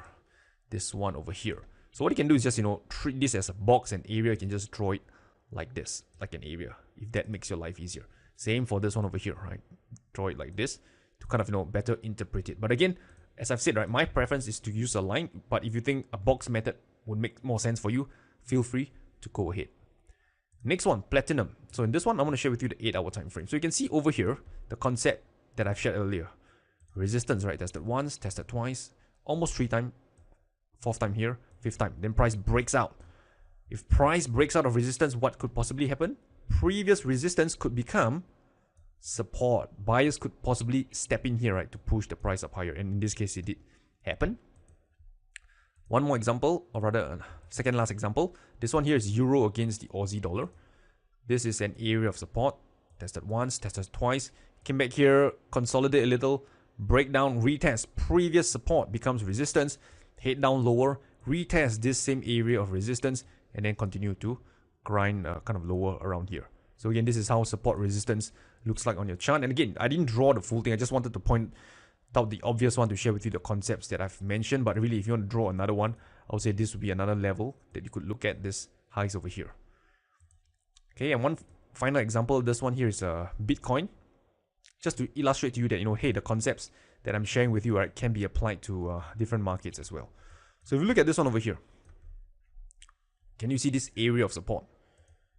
Okay, tested almost here, almost the first time, second, third, fourth, fifth. Then what happened? Price broke below support. Okay, broke down. Great. So as you know, right, if price breaks below support, what could happen?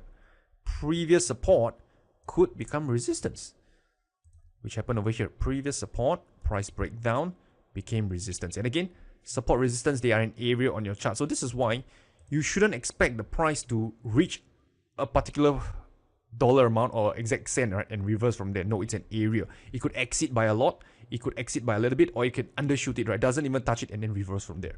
Okay, so you can see what happened next, right? For Bitcoin, price continues down lower, and then it retests, right? It's going to retest this area of resistance, and watch what happens.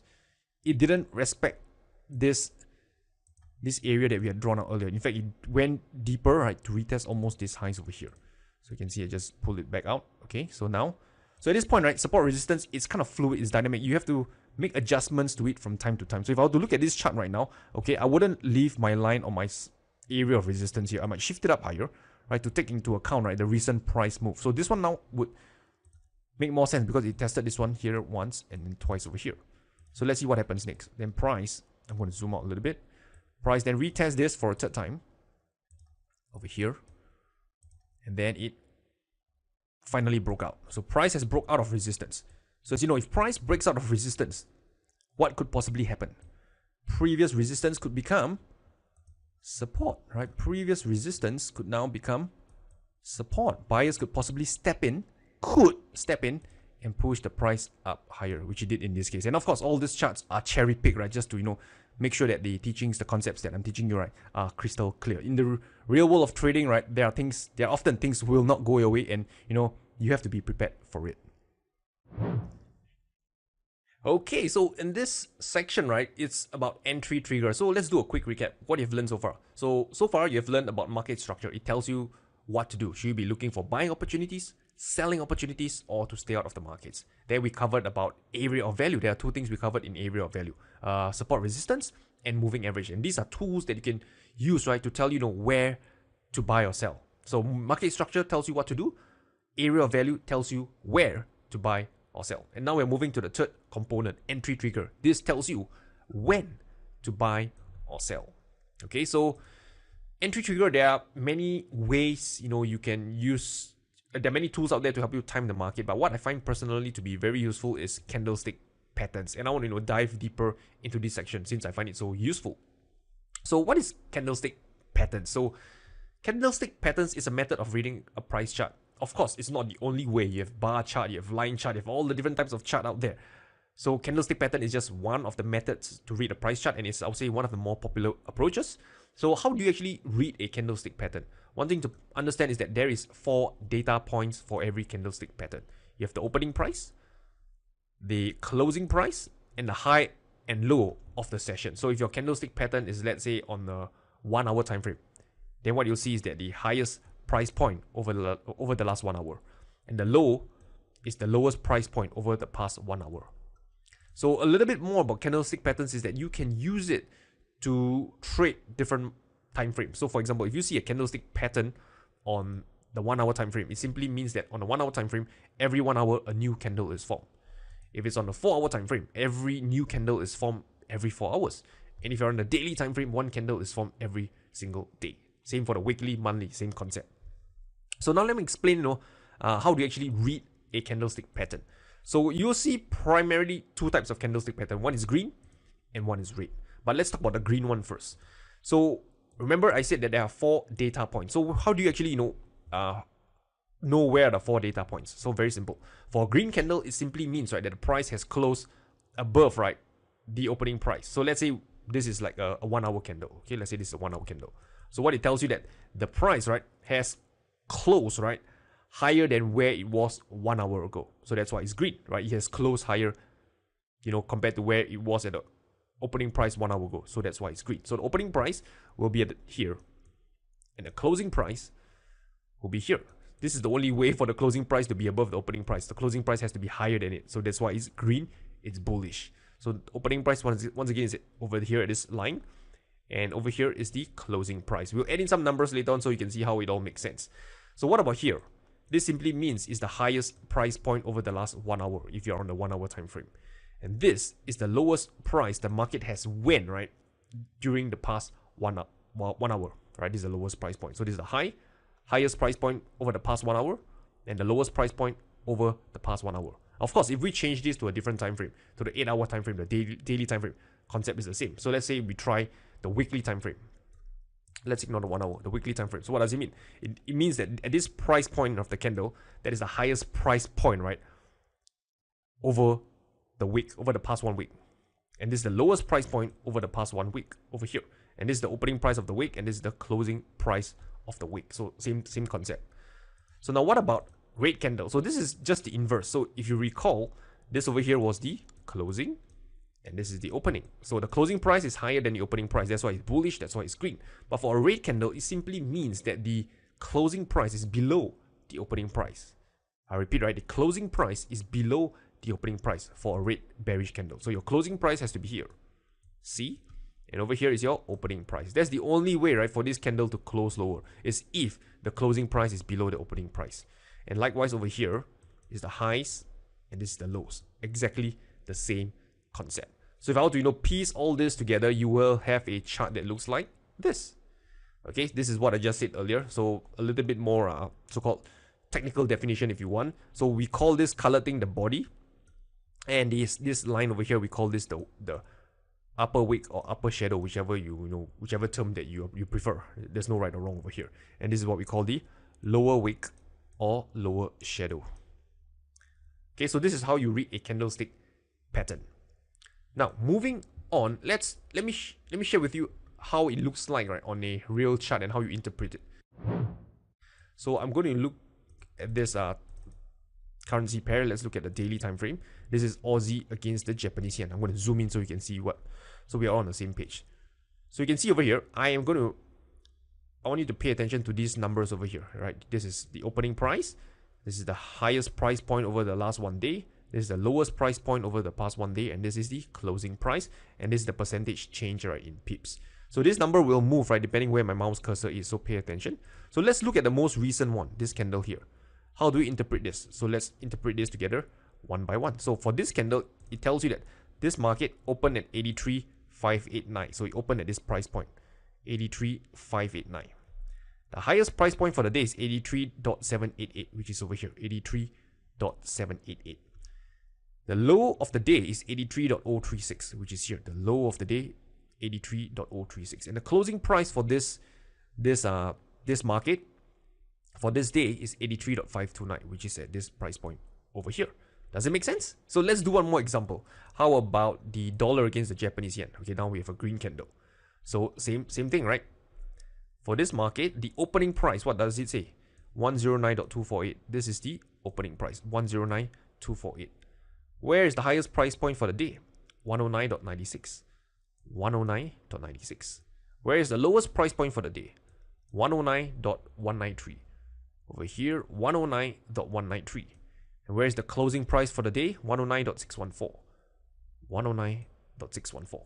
And along the ways, you will probably see some candles where they are missing a body. Man, that candle is weird, Rainer. Where's the body? So this is usually when your opening and closing price are too near one another, where you get almost a non-existent body candle, like this one here. Look at this, right? Almost a non-existent body. So yeah, it happens, especially when the opening price and the closing price are very near each other. So if you have a look at this, right? Let me just see what the numbers are so you don't freak out. So for this candle, the opening price for this is 103.76, and the closing price is 103.75. Okay, so this is why you can see they are just like a 3 pipette difference, 0.3 pips difference. So that's why their body is almost non-existent. So this is how you actually read a Japanese candlestick chart. So moving on, right? So now you know the basics, right? How do you actually, or rather, how do you use it to time your entry? So to do that, right, you want to focus, right, or learn a few patterns, right, to help you do so. And there are 2 patterns, or maybe 4 patterns that I want to share with you. So first, let's talk about the bullish reversal candlestick pattern and understand, what is it, how it works, and the story behind it. So the first pattern that I want to share with you is what we call a hammer. So different candlestick patterns, they have different names. They have hammer, harami, engulfing, dark cloud cover and stuff like that. So there's really, really, really a lot out there. But I'm not going to teach you everything because it's not needed, right? As you progress and learn and grow as a trader, you realize that, hey, most of these patterns are pretty much a variation of one another. So I'm going to share with you the most common variations, the most useful ones, and after which you can go on and explore the other, patterns out there. And of course, the basics I've already taught you, so you can just, stack upon what you've learned and to learn even more. So first one is what I call, or not I call it, right? People, others out there, the technicians, right, call it a hammer. So let's understand what hammer is about. So again, where is the opening price? Price open over here. Where is the closing price? For a green candle, the closing price has to be above the opening price. So it's here. Where is the high of the day?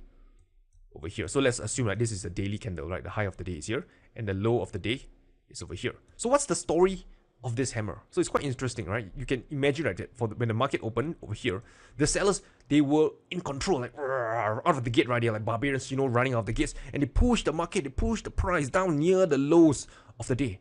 Then when all the buyers, they're all defeated, right? Then somehow or other, there's like one Thor, one Captain America from the middle of nowhere shouted, Avengers assemble! And then they all unite and, push the price up all the way up higher, finally closing near the highs of the day. So you can imagine that this kind of tug of war between the buyers and sellers, right? When market open, sellers came in, smash and push the price all the way down.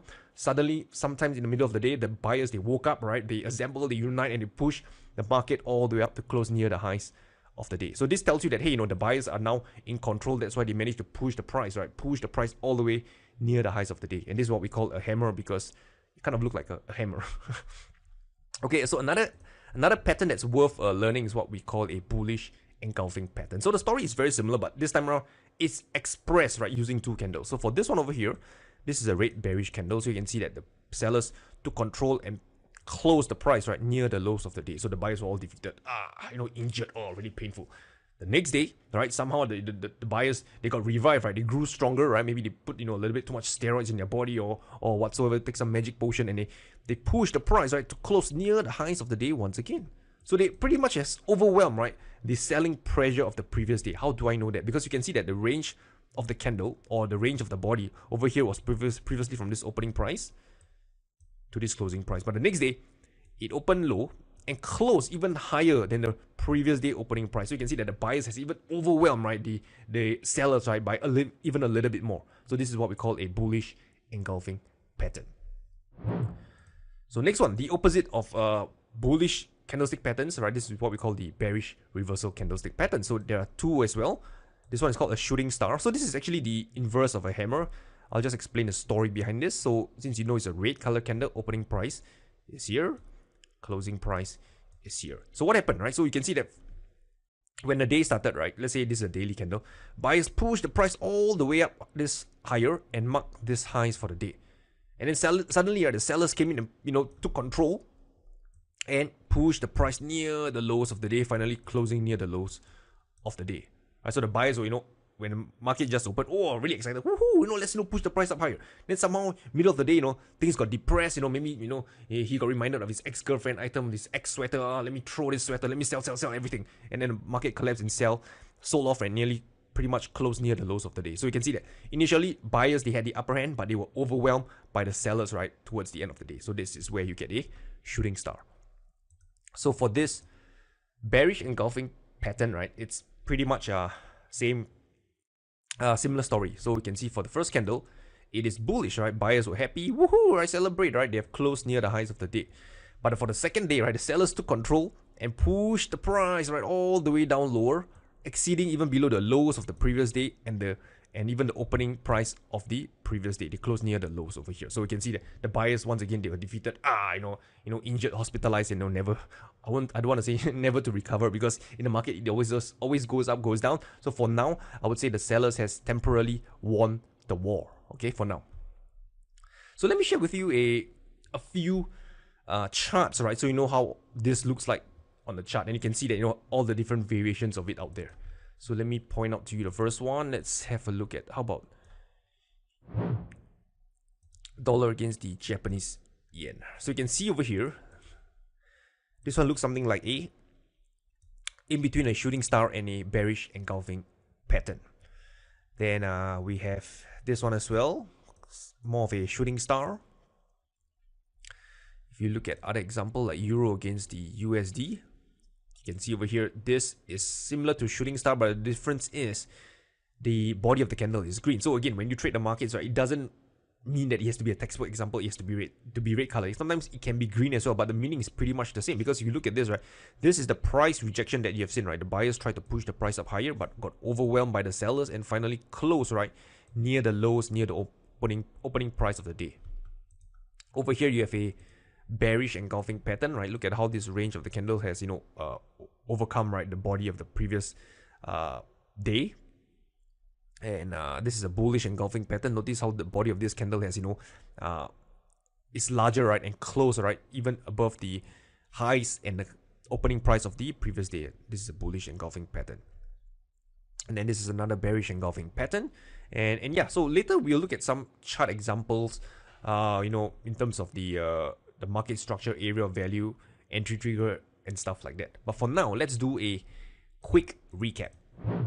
So I know I've covered a lot. So number one, remember, market structure, it tells you what to do. Should you be looking for buying opportunities, selling opportunities, or to stay out of the markets?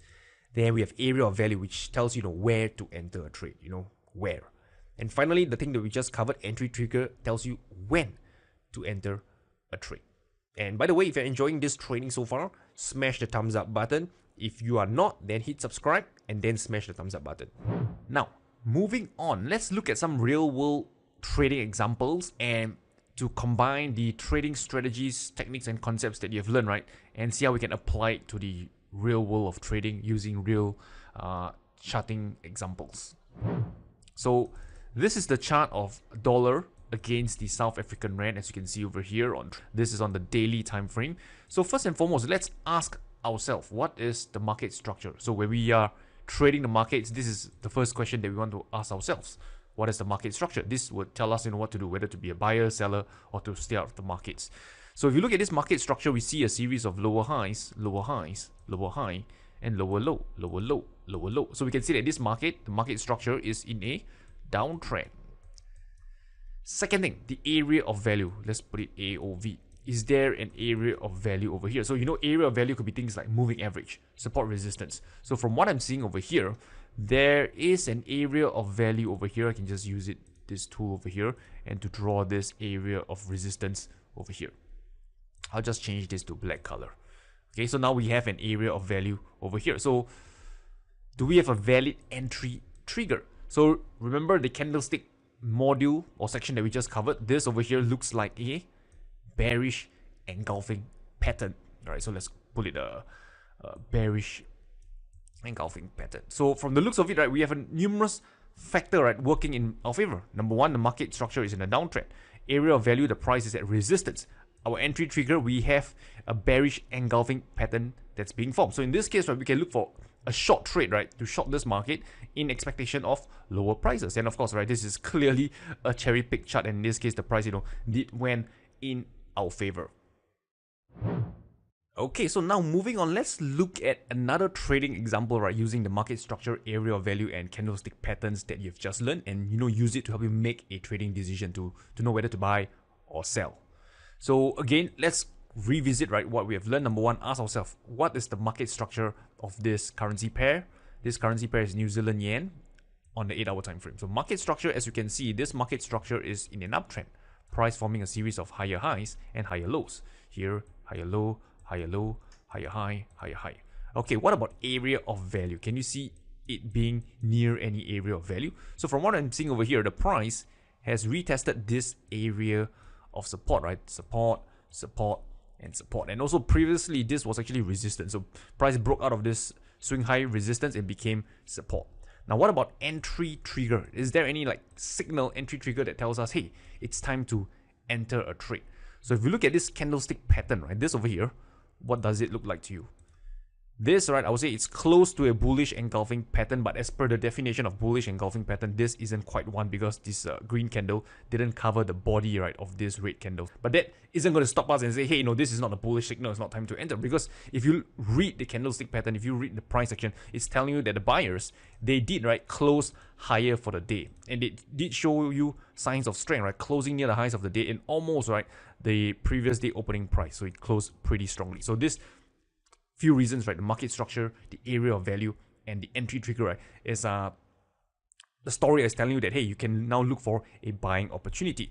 So what you can do is you can enter on the next day open. Let's say on this candle here, the next day open, which is on this candle here. Okay. So now what about stop loss? Now you know where to enter, which is very simple, the next day open. But stop loss is something that I've not covered, and I want to talk about in this this example here since it's quite straightforward. So when it comes to stop loss, right, you want to set your stop loss at a level which invalidates your trading setup. So what I mean by this, so for this particular trading setup that you're trading is, you know, in the direction of the trend, uptrend, and buying near an area of support. So this means, right, if the price breaks below support, then it means your so-called hypothesis, right, is wrong, right? Because this is the area of support that you expect the price to hold. If the price breaks below this area of support, and clearly this so-called theory, this hypothesis that you had that this trade could move higher is clearly wrong, and you want to exit your trade. So to do this, right, it's very simple. What you want to do is to set your stop loss at a level, right, which will so-called break support. So if you look at this, right, clearly, you know, anywhere from, you know, 72, 50 or below, right, at this level, clearly if the price breaks down and hit this level, this area of support is broken and you want to exit your trade. But so is there a objective way, you know, to set your stop loss instead of just blindly, you know, putting it at some level that looks like, you know, far away from support? And the answer is, of course, yes, right? And to do that, you can use an indicator called the average true range. So over here, I've shown you this indicator below, but I'll show you where to get it. Just go to indicator tab, search ATR, average true range. It will come out as this one over here. The settings I like to use is 20 period ATR using SMA. So this is just my preference over here. And as you can see right now, the ATR value is about 0.322, about 32 pips. So what this tells you is that on this time frame, for New Zealand yen, on the 8-hour time frame, over the last 20 candles, right, this currency pair moves an average of about 32 pips on average. I'm not saying every single candle, but on average over the last 20 candles or so, this currency pair has moved about 32 pips. So what this means is that you can actually use this value, right, and give it some buffer, right, to set your stop loss below support. So let's say, for example, the lows of support is at this level over here. What you can do is take this level and minus, let's say this level is X, right, and you minus this ATR value, this 1 ATR value. Okay, so 1 ATR is equals to 32 pips, right, and let's say you get a value of Y. So let's say Y is somewhere about here. This, right, can be your stop loss, and it's an objective way to set your stop loss based on the volatility of the market, since ATR indicator, you know, takes into account the volatility of the market. So let me walk you through how to actually set your stop loss. So what you want to do is to find out what is this low of support. So in this case, right, the low of support, the value is on this candle here, and the value is about, from what I'm seeing over here, it's $72 and 72.72. So you just look at this L value, which is the low of the candle, and you can see it's about 72.72. So what I'm going to do is take 72.72 minus 32 pips, right? 72.72, and I minus 32 pips, which is 0.32. That is going to give me a value of about 72.4. Am I right? Okay. So what I'll do is I will set my stop loss at this level at 72.4. Change this to rate so you can see it better, and your stop loss will be at 72.4. Okay. So as you can see over here, I will show you where is your entry point. Your entry point is on the next day open, the candle. I'll put it in green so you can see it. Green. Okay. And there you have it, right? So this is this candle here. This candle here, the opening price is where you look to buy. This red level here is your stop loss. So now let's take things a step further, right? If you have a $10,000 trading account and you want to risk 1% risk on each trade, how many units of New Zealand yen can you buy? Okay, so now what we need to do is to again revisit the concepts that you've learned. So what you'll do is first and foremost measure your entry price to your stop loss. So your entry price, let's make this more precise. Let's say your entry price is at this opening price of this candle, which is about 73.31. Okay, so I'm going to change this to 73.31. And your stop loss is 72.4. So you take 72.31, take 72.31 minus 72.4. That gives me a 91 pips stop loss, 91 pips. Okay, so what do we do with this information? So how do I get 73.31? Again, the entry price on this candle over here, the opening price is 73.31. Stop loss at 72.4, which is this level here, minus 1 ATR. And it gives us 72.4 as our stop loss. And we take the entry price minus your stop loss, right? And this is your distance, right? In pips, right? For stop loss. So in other words, from your entry price here, all the way down to here is 91 pips. So now the question is, how many units of New Zealand yen can we buy such that we don't lose more than 1% of our account? So time to revisit your position sizing. So let's go to this. So let's say currency pair is New Zealand yen. Type in New Zealand yen. Account currency, let's keep it, as USD. Let's say your account size is $10,000. Risking 1% on each trade. Your stop loss, as mentioned earlier, is about 91 pips. Click calculate. It tells you that you can buy 0.121 lot, which is about 1.2 mini lots. Okay, so if you're going to trade this, on a I hope it's a demo account, right? You can buy 0.121 lot. Okay, which is about 1.2 mini lot. Does it make sense? So you can see that we have, used a number of, concepts that you have learned earlier. The market structure, area of value, entry trigger. Then we learn how to set our stop loss. We learn how to calculate the optimal position size, right? Such that we don't lose more than 1% of our trading account, as shown in this position sizing calculator over here. Okay, so how are you feeling? Do you feel overwhelmed? There's so much to cover. Well, don't be, because if this is your first time, watching this video, or you're new to Forex trading, yes, it's perfectly normal to feel overwhelmed and confused. But this is nothing, new. This is actually all the topics that we have covered in the earlier part of the video. If you're unsure, you can, just go back, watch through the videos, and to clarify, on any concepts or techniques, right, that is unclear to you. So I'm going to, go through another example, because this is so important, right? Understanding the position sizing, the risk management as well, how to analyze a chart, and how to combine all this together and place a trade so that you don't blow up your trading account. So let's have a look at another one using the same framework. So number one, ask ourselves, market structure. What is the market structure of this currency pair? So this is dollar against the Japanese yen, 8-hour time frame. Market structure is down. I'm just kidding. It's up, right? Higher highs and higher lows. Higher highs, higher low, higher low, higher low. Market structure is up. And then you have higher high, higher high, higher high. Area of value is the price near an area of value. As you can see over here, it is at this previous resistance which became support. And yes, this is an area of value. And not just that, right? We also have, if you pull out your 50 period moving average, right? This 50 period moving average also serves as an area of value. We tested once, twice, 3 times, and then 4th time over here. So this is what we mean by when we have like support and the 50 period moving average coming together, from 2 separate area of value coming together at a similar area. I call this stack areas, because you have multiple factors coming together to work in your favor. So this is a stack area. You have the area of value of the 50 period moving average, as well as previous resistance which became support. The third thing, right? Do you have an entry trigger? So from the looks of things, when you studied the bullish reversal candlestick patterns earlier, this isn't actually any of the candlestick pattern which you have learned. But again, the memorizing of the candlestick pattern, the name is not important. What's important is that you can see, right, buyers stepping in, right, to push and close higher. It breaks and close above the 50 period moving average. Looking at the range of this candle is pretty nice and large as well, and the price is close near the highs. So this tells you, the buyers are in control, right, and managed to close right near the highs of this 8-hour time frame. So what we can do is, again, to me, this is a valid trading setup, and you can look to buy. So let's say you buy on the next day's opening price of this candle over here. So now what about stop loss? So again, stop loss, we want to set it at a level which invalidates our trading setup. So our area of value is over here, this previous resistance which became support. Okay, we want to set our stop loss, right, a distance below support. We don't just want to set it smack below support, because like for example this is directly over here, because the price would just come down, spike through it, and then continue higher. So if you set your stop loss just below it, this could happen to you, right, pretty often, and it sucks. So this is why I recommend, right, finding the low of support, right? And then just minusing off 1 ATR for it. So in this case, 1 ATR, it tells you it's about 34 pips. So what's left for you to do right now is to find out what's the low of support. The low of support is again, right? Let me look at this candle as the low. It's about 108. Let's make it 109 as shown over here, right? This is the low. The low of support is about 109. So I'm going to take 109 minus 34 pips. So again, using my trusty calculator, 109 minus 34 pip, it gives me 108.66. So this tells me my stop loss, right, should be at 108.66. I'm going to change this to rate.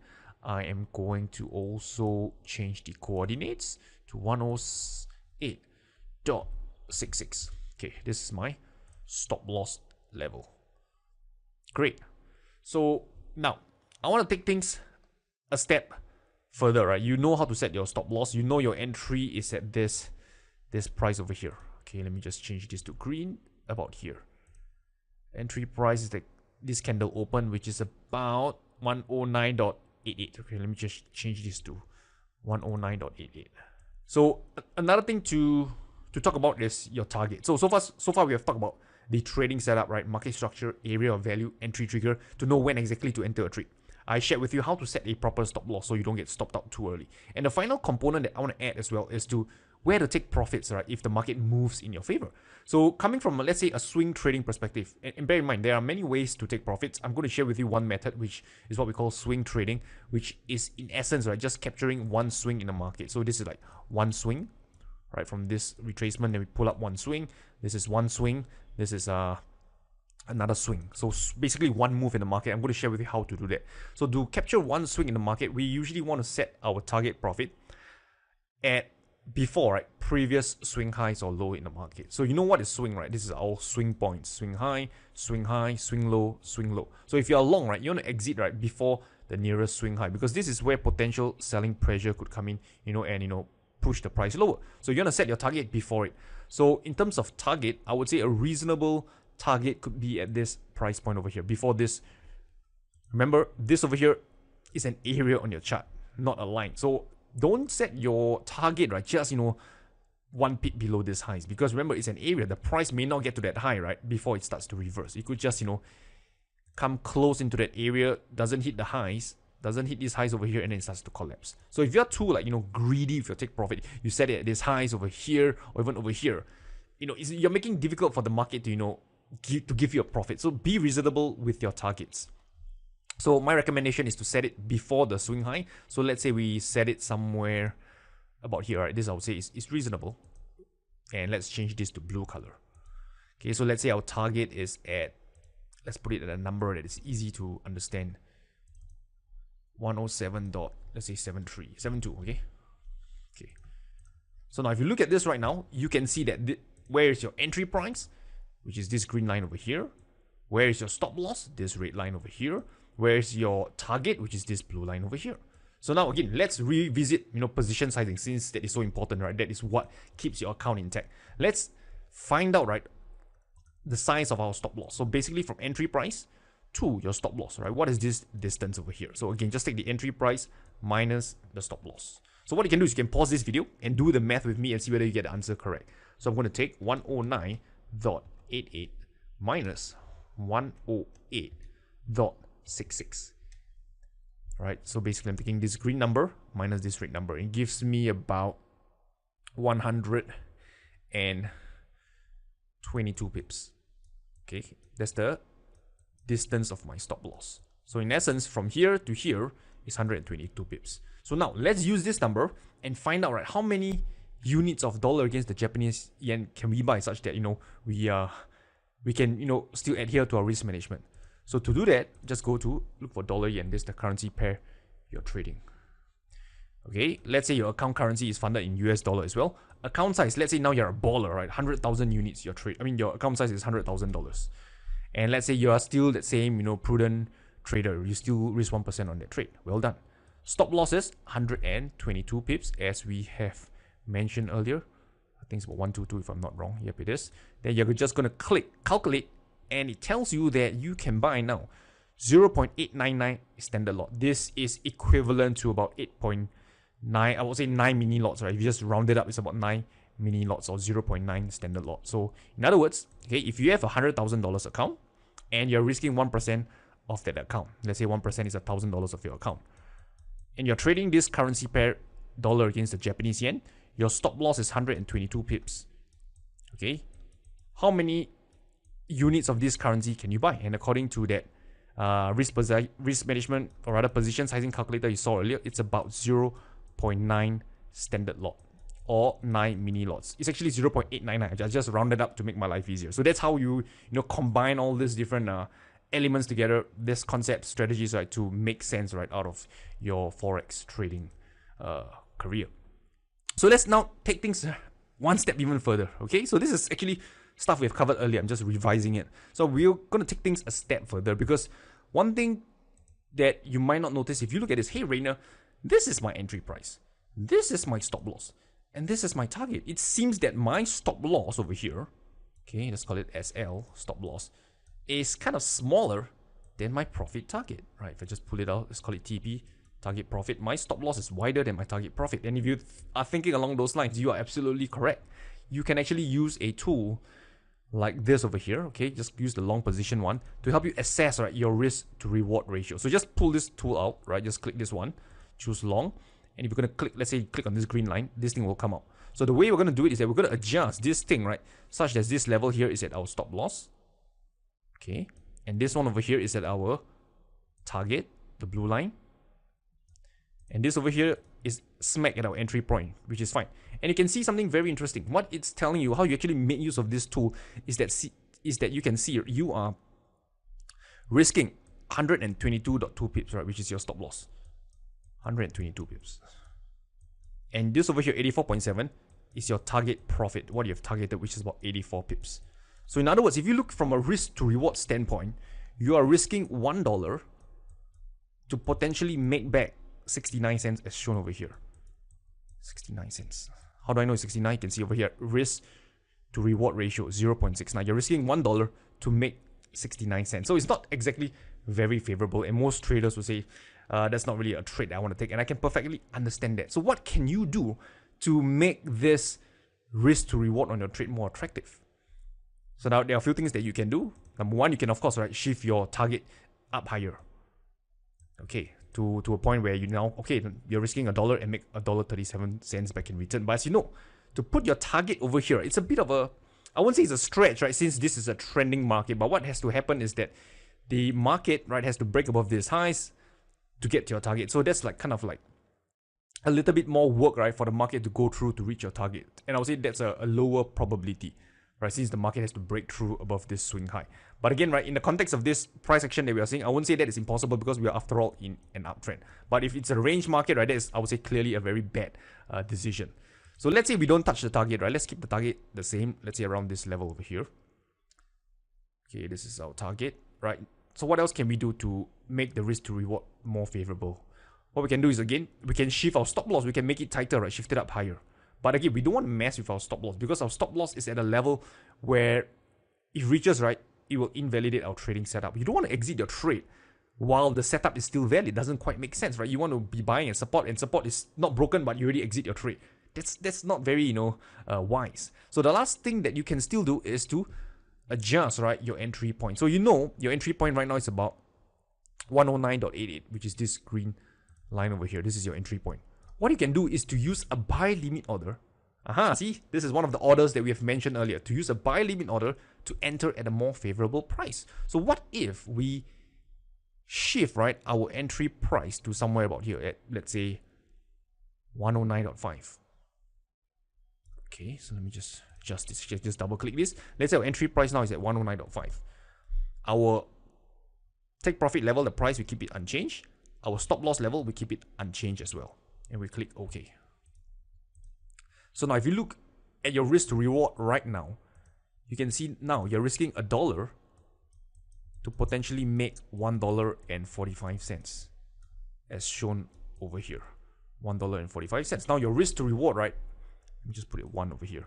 Your risk to reward, right, has been now improved by using a buy limit order. Of course, everything has its pros and cons. So let me share with you the downside to using this method. If you go with a buy limit order, your order might not get filled. And if the market continues higher, you would have missed the trade. But in this case, right, of course, it's a cherry pick chart. You would have gotten filled and have entered at a more favorable price. As you can see, this market did dip down lower and giving you a better entry price, and now it's starting to kind of head higher. So this is another technique that you can use in your own trading. If as of right now, right, if you're looking at your entry, stops, and target, the risk to reward doesn't quite make sense. You can consider using a buy limit order to get in at a better price.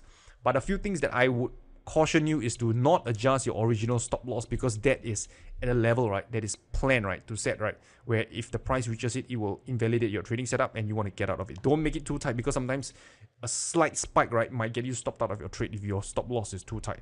As for target, there's some discretion over here. Since, as you've seen, right, this is a trending market, it's not far-fetched to say that, hey, maybe I can move my target up slightly higher somewhere about here. Since it's a trending market, the price tends to break above the previous high. That is fair enough, right? That I would say is a fair call. But one thing to note that if the market right now is in a range market, all right, and you buy, let's say, somewhere about here, and your risk to reward is not very good, don't set your target above the highs of this resistance, because you are expecting the price to break above that resistance to give you this target that you have over here, just so your risk to reward makes sense. And this is really a very bad idea if you're going to shift your target to even above resistance. But for this context that we are talking about here in this uptrend, I would say that is a perfectly fair call. Okay, so are you still with me, right? I hope so.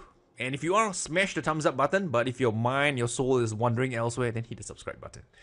Okay, so now let's have a look at another example. This is Aussie against the Swiss franc, as you can see over here. And this is the 8-hour time frame as well.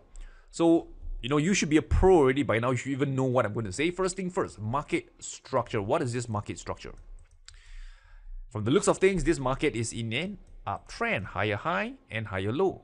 Higher high, higher high, higher high, higher high, and higher low, higher low, higher low, higher low. So what about area of value?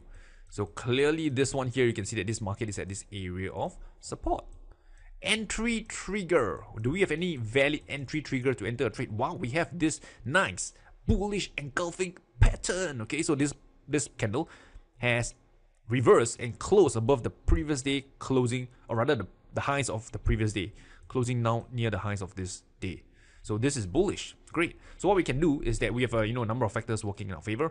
Market structure is up, trading from an area of value, and a valid entry trigger to go long. Let's see, we overlay for 50 MA. Okay, not too bad as well. We even have the 50 period moving average in our favor. Tested once, twice, and now here for a third time again. So now, where can we enter a trade? The next day open. So now next day looking pretty good as well. We enter on the next day's open. Okay, so what about stop loss? I pull out the ATR indicator. You can see the stop loss, right? The ATR value is about 0.003, which is about 30 pips. So again, the way to read this stop loss indicator is the same as you're reading a pip, right? Fourth decimal place. Same concept over here. So now let's find out what is the low of this support, right? So we can set a proper stop loss level. So the low over here is about 0.6818. So 0.6818 minus 30 pip. That gives us about 0.6788. Okay, so our stop loss will be at 0.6788. Change this to rate 6788. Great. Entry price, pretty straightforward. We enter on this opening price of this candle, which is about here. I'll change this to green so we can mark as the entry price that we enter. So now, I am not going to go through the position sizing because you should be a pro by now already. As for target, it's going to be quite straightforward. Your target could set it just before this swing high. So let's say somewhere about here. Okay, I'll change this to blue. Okay, and that's a potential level, right, where you can use to set your target profit. So as of right now, if you just eyeball, you can see that your risk to reward, you're probably risking $1 to make like 80 cents or so. And as you know, you can use a buy limit order to improve your risk to reward on the trade. And to manage your risk, you can use a position sizing calculator to know how many units of currency you should buy, right, such that you risk, like, for example, 1% of your account. So that is something that we have done through previously as well. So one thing to point out is that for this particular example, I want to show you how a losing trade looks like. And in this case, the market went in our favor a little bit. You can see that it goes up here halfway through to our target over here before it starts to reverse, and then stop us out for a loss of this trade. So this trade clearly is a losing trade. It hits our stop loss, and only after that, right, you can see this trade continue to rally and break out higher. So this will happen, right, in your trading career. I assure you, I guarantee you, I confirm plus chop, right? No matter how good a trading setup looks like, no matter how proper stop loss, how good of a stop loss that you have set, below the price structure, below support, the market, right, sometimes will just, play tricks on you. It will still hit your stop loss, right, and to make you feel the anguish, the pain, only to reverse back and, go so much in your favor, right, and to, and make you feel like a loser. So that will happen. Be prepared for it. And this example is really clearly one that illustrated. And how do I know that? It's because this is a trade I took, right, and it happened to me. Okay, so moving on, right, let's have a look at a few trading examples, and this time around it will be a little bit different. It will be trades that I will not want to trade. And again, we will use the same formula, we will use the same concepts that we have talked about earlier. We'll have a look at the market structure, area of value, and the entry trigger. So first one, Aussie against the Japanese yen. So if you look at this chart on this time frame, the daily time frame, you can see that the market structure is up. Great. So what will we do? We look for buying opportunities. Second thing, where is the area of value? So on this chart and on this time frame, I see that the area of value is around the $82 price point, somewhere here. So right now the price is kind of like in the middle of, I would say, nowhere, so it's not near any area of value. I give it a cross. Entry trigger. Is there any valid entry trigger at this point in time? Well, since it's not even at an area of value, I won't really care if there's an entry trigger or not, because I'm not trading from an area of value. And right now the market is still open, it's not closed yet. So again, entry trigger is pretty much, I'll say, no as well, since this market is currently still moving and not closed yet. So as you can see, this is clearly a trade that I don't want to trade. Yes, market structure is up, it's in an uptrend, but it's not from an area of value, and there is no valid entry trigger for me to pull a trade. Second one, dollar against the Norwegian kroner. So same thing. Let's have a look at this market structure. You can see that this one here is in a downtrend, series of lower highs and lower lows, downtrend. Area of value. Is it near any area of value? So again, area of value, I would say somewhere around the $8.70 price point, somewhere here. Price is over here at this point in time, so I would say it's a no. Entry trigger wise, if it's not at an area of value, then really usually I don't even bother looking at the entry trigger. But for the sake of, let's say, this training, we look at the entry trigger, we see there was a shooting star on a previous day, right? So there is an entry trigger, but because again it's not from an area of value, I would choose to skip this trade altogether. So hopefully by now you can understand, right, how market structure, area of value, and the entry trigger give you a good idea to, hey, whether should I be taking a trade or not. Okay, so at this point, I'm sure you have learned a ton, right? We covered the Forex trading basics, risk management, some simple numbers to run through, and the final section was actually more of a price action trading, right? Learning about market structure, area of value, support resistance, candlestick patterns, and stuff like that. And if you're enjoying the training, or if you've enjoyed it so far, smash the thumbs up button. If not, then hit the subscribe. And yeah, so for those of you who wants to learn more about price action trading, so basically the stuff that we have just covered, right, the chart analysis, the support resistance, the candlestick patterns, and whatnot, if you want to dive deeper into it, then I've actually got this book over here that will meet your needs. It's called Price Action Trading Secrets. You can get it on this link over here. I'll put this link below. And what is Price Action Trading Secrets? So this is actually a physical color trading book, right, that will be shipped out to you. And in this book, right, you'll learn more about price action trading. You'll learn how to draw support resistance, how to tell when support resistance will break. We dive deep into candlestick patterns, chart analysis, how to trade reversals, how to trade breakout, and much, much more. So this book over here, you can get a copy here today. And if you get a copy today, I'll share with you a few bonuses. I'll give you a few bonuses for free. First bonus is a digital edition of Price Action Trading Secrets. This is actually a PDF version. So when you purchase the book today, I'll also send you a PDF version, so you don't have to wait for your book to arrive, right? You can start reading immediately. The second bonus I'll give you is this position sizing calculator, so you can manage your risk and never blow up another trading account. So just put in the numbers into this Excel spreadsheet, and it will tell you, right, how many units, right, you should trade, whether is it the Forex or the stock markets. And then I'll also give you this third bonus, part-time trading secrets, right? This is a webinar, right, that will show you how you can actually trade part-time and become a consistently profitable trader without quitting your full-time job.